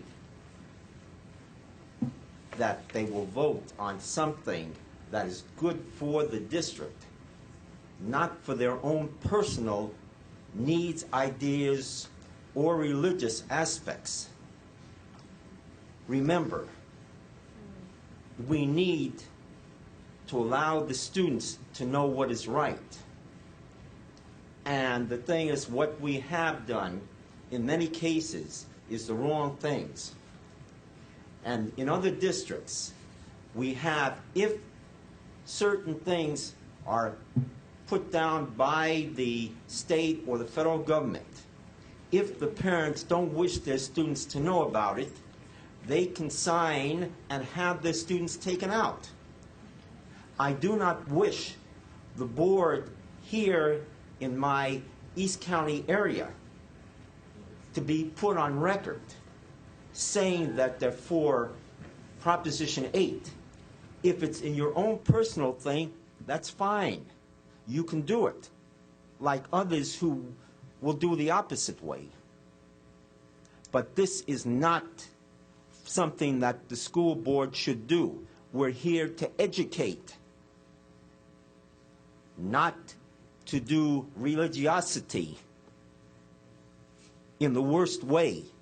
We may not agree on this, the fact that gay people may marry, but we have between 8 and 10% of our population that are gay, and they should have the same rights.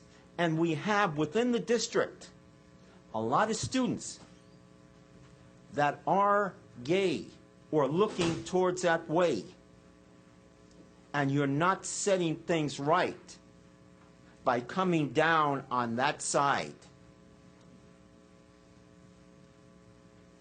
I wish you would think it over and not vote. It takes a big person not to go along with others. And I hope we have those type of people here tonight. Thank you.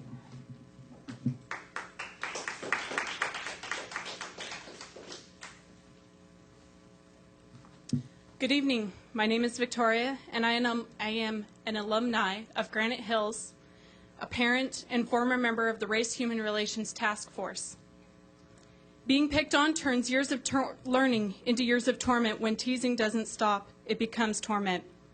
I spoke these words before this board only 7 years ago, after the 2 shootings at Santana and my own Granite Hills, injured and killed several people.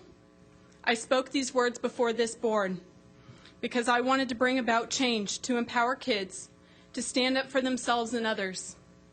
I was asked to sit on the Race-Human Relations Task Force, who reported directly to the superintendent of schools, and a few months later, you endorsed a district-wide version of Project STOP.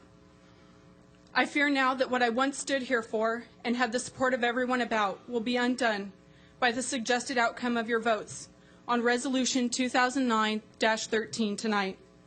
It will again make one portion of your students' bodies subject to scorn and ridicule, outcast in their own schools. You're sitting in those chairs to look out for what's best for all students and teachers alike. If you vote to endorse this proposition, then the message you're sending them is that if they are gay, then they are second-class citizens, regardless of the outcome of the November election. I do agree that everyone should have the right to vote on this issue and do so in November. Personal feelings about this need to be left in your personal lives and on your ballots come November. But to bring the entire district into a religious movement would be detrimental to a portion of all students in all schools. We have a separation of church and state for a reason, and as the school board, it's your job to make sure that that separation is upheld. Mr. Hoy, you said in the paper that you do not believe that it directly affects the schools. Yet if students who do not have the right to vote and are gay find out that this board voted to endorse it, does it not then affect the schools? I participated in facilitating a program in my last 2 years of high school regarding tolerance. And although I can no longer remember what it was called, I do remember that this board's decision to take out the 2-minute segment about gays shifted the entire focus of the program to gays and gay rights. And this was only 6 years ago. The entire meaning of the tolerance program was lost in political posturing. To vote yes on this endorsement to enhance electability is still not looking out for the best interests of the students and keeping the board's focus on their academic lives.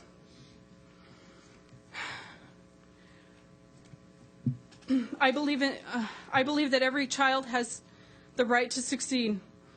I'm a mother, a Christian wife, and I work at my church. And I believe something like the sanctity of marriage is something that only parents and churches should teach, so that only their beliefs of what is right and wrong in the eyes of God are taught as they want them.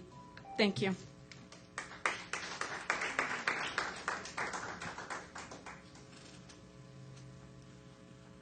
Next, next three speakers are Christine Edwards, Chris Hess, and Vicki Igu. Did I pronounce that right?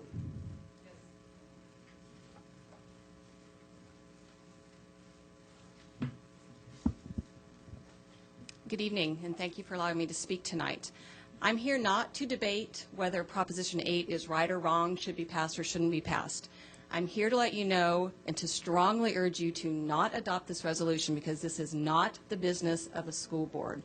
For too long, this board has politicized things in the East County, and this is another example of that. It is not something that is going to affect the education of our students. It is a spurious argument to say that the education code would then demand that we teach same-sex marriage in the schools. That is not the case. And the nice little blurb that everybody likes to pull out that talks about teaching about financial and ethical responsibilities of parenting and marriage has nothing to do with having to teach about same-sex marriage in a high school. It is a false argument, and I believe this board is propagating that in order to be able to pursue your own social and religious agenda. I urge you to have nothing to do with this resolution. It is time for this to be ended. I am particularly appalled by a board member who said in the paper today that he would lose his reelection in November should he vote against Proposition 8. Proposition 8 is something you vote for or against personally, and nobody else needs to know what you decide to do. My daughter's education in this district should not be a means to a political end for your careers and for your own social and political views. I urge you to please do the right thing like you did earlier. You voted for the bond. That is the business of this school district, to make sure our children have an excellent place to have an education. It is not a place for you to pursue your own personal political agendas. Thank you.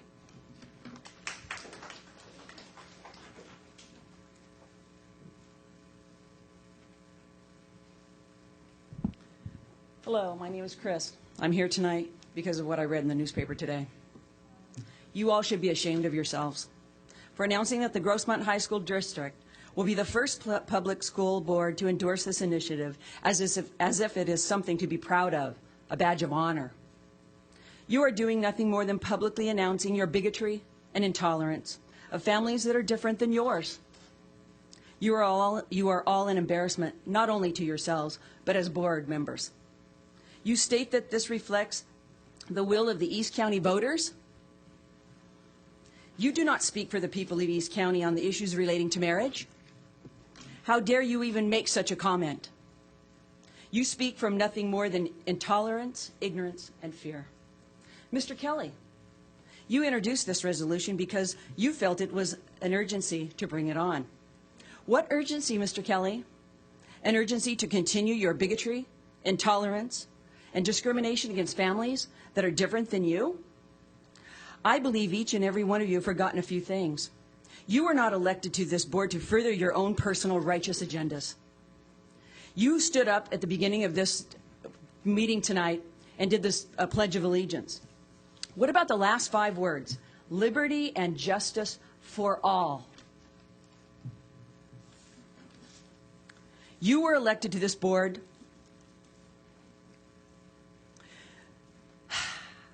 you can just as easily be elected out.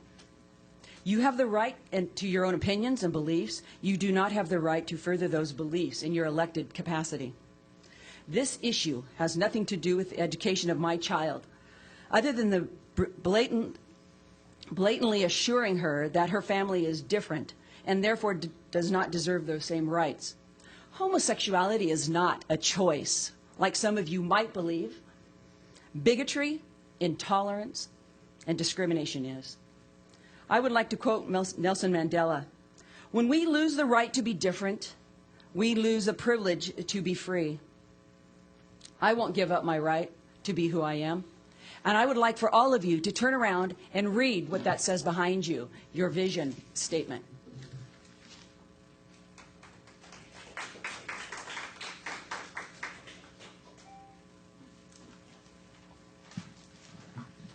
Wow, that was good.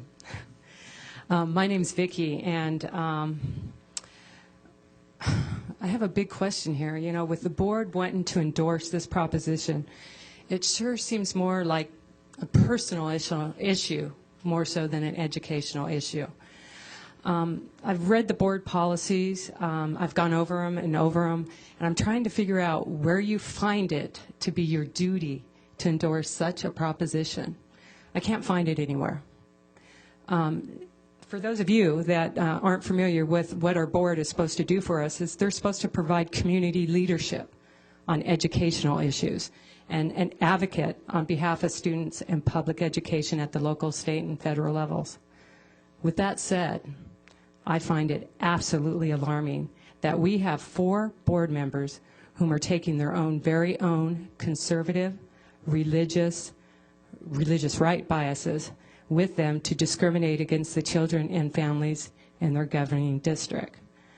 I would hope that everyone in this audience, I would really hope, is outraged, as I am, to see these board members violate their position of power to endorse such a proposition that has absolutely nothing to do with improved education for our children.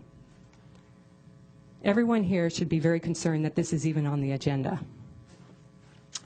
I ask you, board members, what about the children in your district that have gay parents? How do you think they feel when you say their parents don't deserve the same rights as their friends and their neighbors? It's people like you that make life difficult for them. It's not the parents. Just because you interpret your religion as saying same-sex couples are immoral, that doesn't mean it's the truth. I am sure gay families interpret their religion as saying we are all one and deserve love, respect, and the same rights as thy neighbor. Lastly, if the board endorses such a discriminating proposition, then really what it is promoting is discrimination in the education system. And last I looked, that was against the law. All I ask is that you realize that, basically, I want you to realize, and I know it's a challenge because I've seen what some of you have voted for, but please leave out your personal biases when making decisions for the district. We have a diverse community, so let's let them live their lives peacefully so that they don't have to fight for equal rights. I find this very unconscionable on your behalf to want to endorse such a proposition. I am hoping that you make the educational decision not to support Proposition 8. Thank you.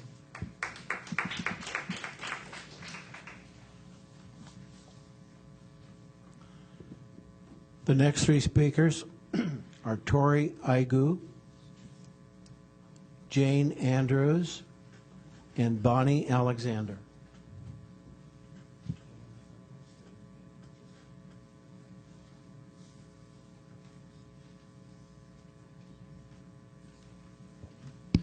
Hi, I'm Tori, and I'm a student in the Grossmont Union High School District, here to address the board's decision to endorse Proposition 8. I have 2 lesbian moms, and they have been together for 24 years. All of my life, I've been grown up to be taught not to discriminate and that all people are created equal. Knowing that my school district is supporting such a discriminating and affronting proposition shames me. I can't fathom how this has anything to do with the educational system. Do you, the board members, even have the legal right to bring such matters into the education? If anything, I feel that by backing Proposition 8, you would be doing more harm than good. By backing it, you are telling me that my family isn't good enough and should be discriminated against. You're encouraging the insecurities and abuse towards homosexual teens, and you're making the learning environment into a negative and harmful place. It's hard enough, especially for teens, to come out with their homosexuality. But I'm sure for them, knowing that their school district and community supports a ban on gay marriage makes it 100 times worse. I've grown up around both gay and straight families. I know both family homes, and honestly, I feel fortunate to have such an amazing family life. I have 2 loving parents who are always there for me, support me, and are at every play, game, and birthday. They teach me to love everyone and not to discriminate. And look at me. I have a 4.5 GPA. I play sports. I'm an active member in society. Can you honestly say they taught or raised me wrong?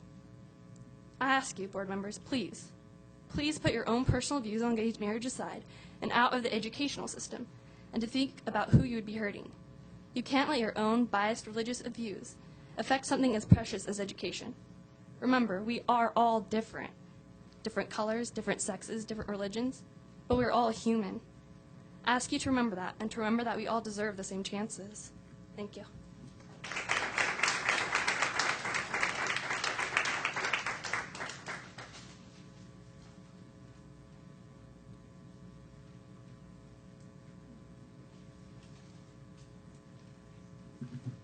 Hi, my name is Jane Andrews, and I am here to address the board about their decision to endorse Proposition 8. My parents are straight, but I have been raised around gay families and have close ties to the gay community. When I first heard that the Grossmont Union High School District is supporting Proposition 8, the ban on gay marriage, I found it both absurd and insulting. I feel ashamed knowing that my school district discriminates against gays and views diversity as something that should be looked down upon instead of cherished. I am so curious as to why some of the board members are so adamant on supporting this un-American proposition. Why do you feel so strongly about discriminating against gays and their families? How do you think this proposition will make children from gay families and gay children feel? It is completely obvious that the board members' biased opinions are playing a major role in this decision. I do not know where this hate comes from. Is it from your religions, which instead of practicing love and acceptance, practice hate and ignorance?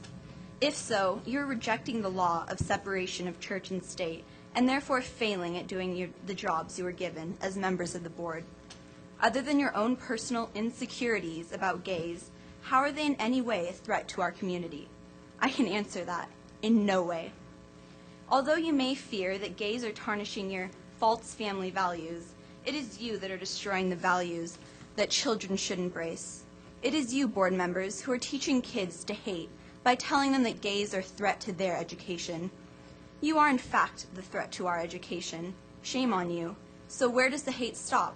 Are we to start discriminating against different ethnicities, different races, or even colors of skin? I hope that one day the issue of gay marriage will become similar to that of civil rights. It is a shameful thing to be a racist, and an equally shameful thing to be homophobic. Education is one of the most precious and valuable things we have in society. Please do not harm it by voting for this proposition. Please do not influence the children of your district with hate. If you do, you're in fact promoting ignorance, the root of all problems within our schools. So please, board members, do your job. Take your biased and intolerant opinions out of the workplace and focus on education, your main priority. Thank you.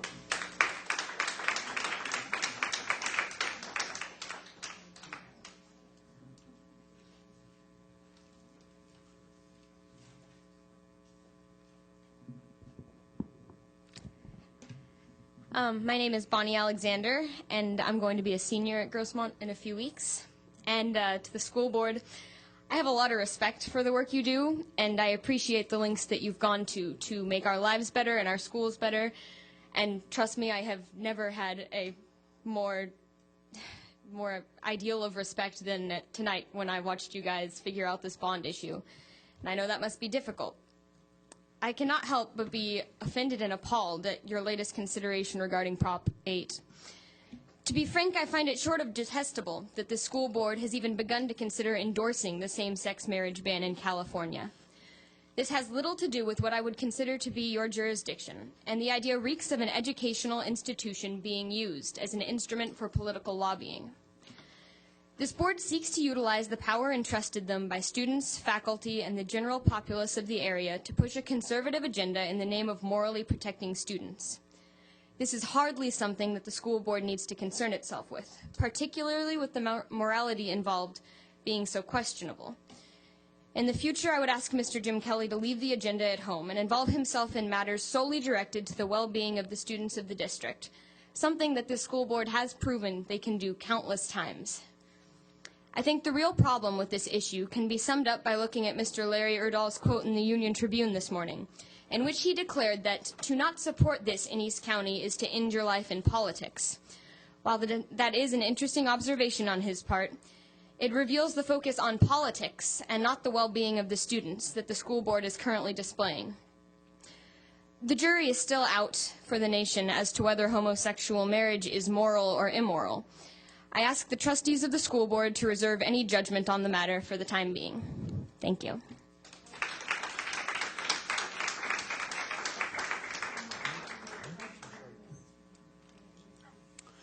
And the final two speakers are Brianna Stanley and Sylvia Sullivan.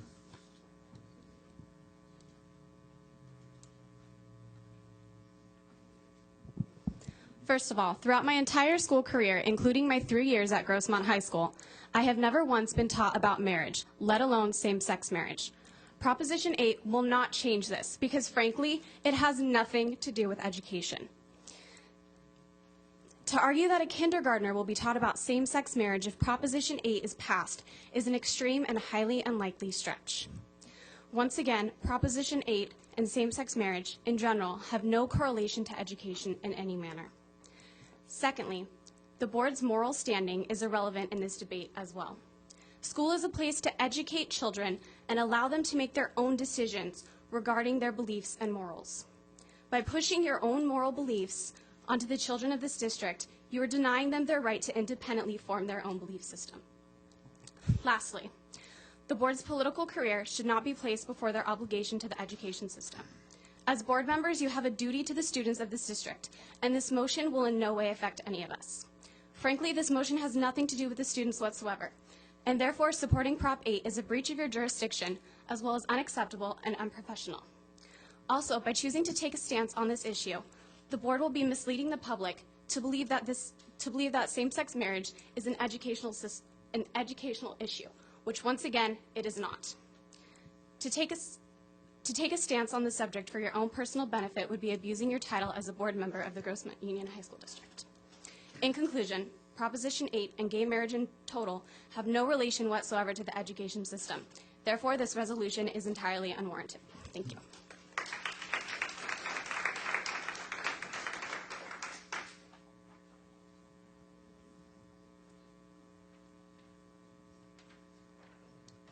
Good evening, board members.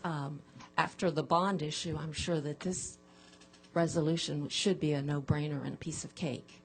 I am Sylvia Sullivan of La Mesa, and I am the president of the East County CRA. However, tonight I'm speaking as a concerned citizen in requesting that you strongly support Proposition 8. By the way, Proposition 8 merely affirms what we have all known marriage to be between one man and one woman. This marriage amendment, I would hope that you would strongly support it. And that as the board concerns itself with our young people, I urge you not only to vote for this resolution, but to get out and use all your personal resources to campaign for Prop 8. Because we care about our kids, and you know that studies continue to show that students are best served intellectually, physically, and emotionally by being brought up in stable families led by a mom and dad in marriage. I ask you to do this not only because it is politically wise, but because it is what is right for society and for our children. California is facing a moral crisis. Tonight you can help in its resolution. I'll leave you with this thought. The hottest places in hell are reserved for those who in times of great moral crisis maintain their neutrality. Thank you.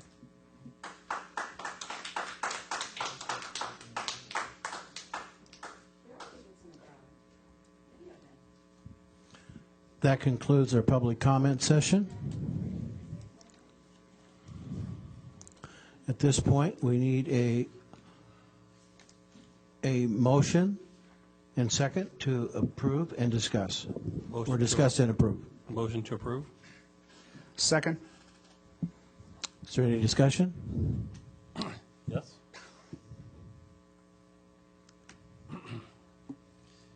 Proposition 8 is exactly the same words as Proposition 22, which was passed by over 61% of Californians. It says marriage is between one man and one woman, which has been recognized on all 5 continents for 5,000 years by every major world religion. And that's all it says. It doesn't say all the other issues that were brought up today. It just simply says marriage is between one man and one woman. It's been described tonight as detestable, it reeks, it's homophobic, it teaches hate, intolerance, bigotry, discrimination, it's absurd, it's un-American, it's ignorant, it's based on insecurities, fear, false family values, et cetera, et cetera, et cetera, et cetera. You know, a lot of negative words to describe something that's been recognized throughout American history in all 50 states. Marriage between one man and one woman. We're for that. We say that's important. That does affect it. That does affect education. The number one determiner of a student's educational success is the family, and the family is under attack. And there's a lot of people who want to promote moral relativism and support judicial tyranny. 4 judges tried to overturn the will, to overturn presidents that have been in California since the very beginning. And we need to teach our students courage and what is right. We need to support the values of the parents. And I'll personally say I resent people who want to marginalize people of faith and people of convictions by saying, you know, if you believe in traditional marriage, that's hate. And all these other things. And to say, if you don't like it, well, you can put your kids out of class. If you don't like what we're shoving down your throat, and the hatred towards people of traditional values, and you want everyone to shove down people's throats more relativism, where marriage means, where we redefine the definition of marriage by 4 judges. I resent that. I totally support Prop 8, and it's worth fighting for, and it does involve education. I'll fight for it with all my heart. Any other board comments?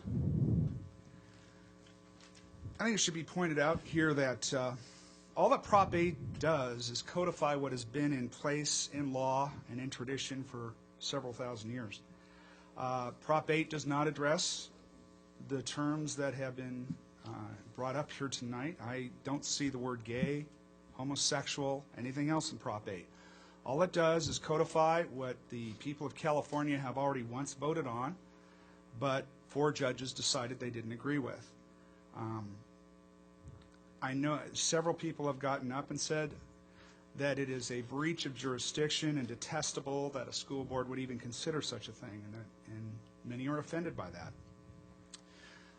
I realize that what I'm about to ask is more of a rhetorical question, but one must realize that whether it's LA Unified or San Francisco or numerous other school boards in the state of California routinely pass resolutions that have far less connection to what goes on in the classroom and what a curriculum is than the definition of marriage and family.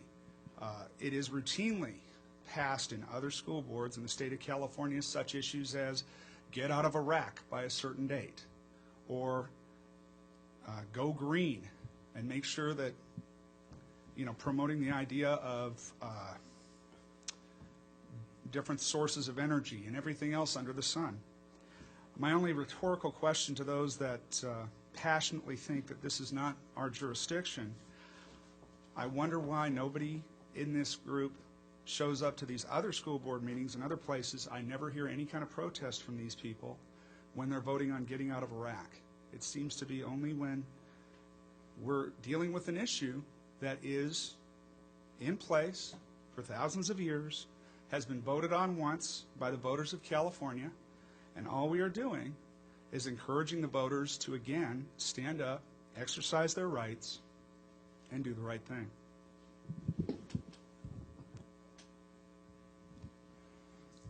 Any other board members?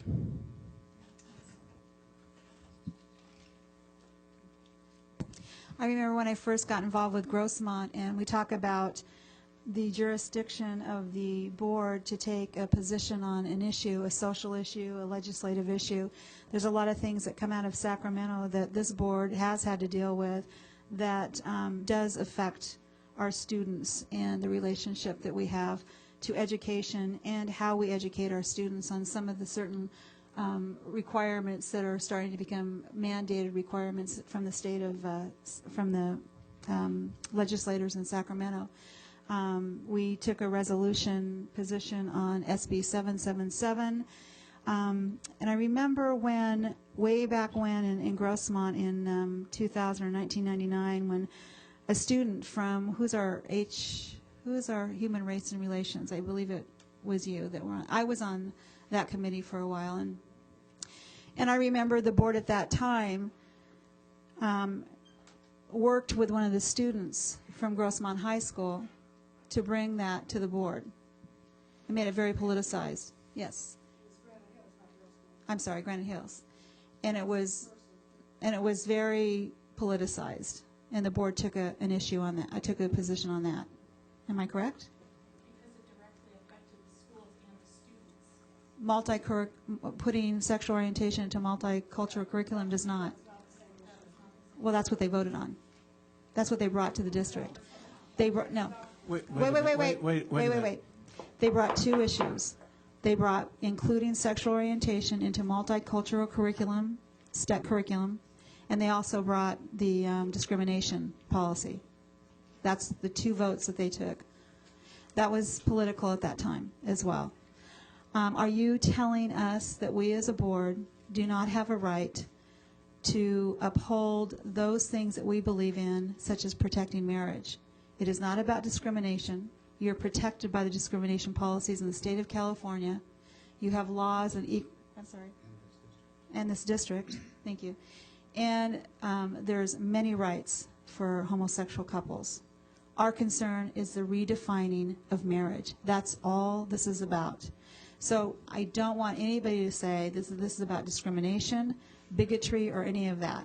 Well, that's an argument that's been going on for a long time, and it'll go on for a long time. But for me, it is about protecting the institution and the sanctity of marriage, as it always has been. So I was not happy with bringing this resolution to the board tonight. This is a special board meeting dedicated to our bond, but it's before us, and I cannot not support it with my credentials, as Leonel would say. Most people know what I stand for in this district, so I will support this resolution wholeheartedly, and I will work to support the ban and to protect a marriage between a man and a woman. And it's not us that got it to this point, and it has nothing to do with caring about every one of our students in this district, because we do. Thank you. Board Member Hoy. I'd like to thank the members of the board. I have absolutely nothing to add to what they've so eloquently said, and I fully support this proposition or this resolution that we're about to vote on, unless there's any further discussion. Have you ever asked your students? The public comment period is closed. Have you ever asked your students who? Sir, the public comment period is closed. Well, that's Please vote. what you do before you go past this.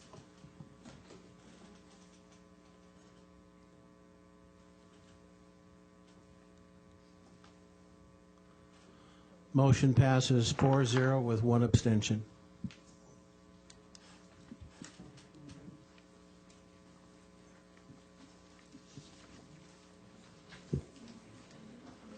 That concludes our agenda for this evening.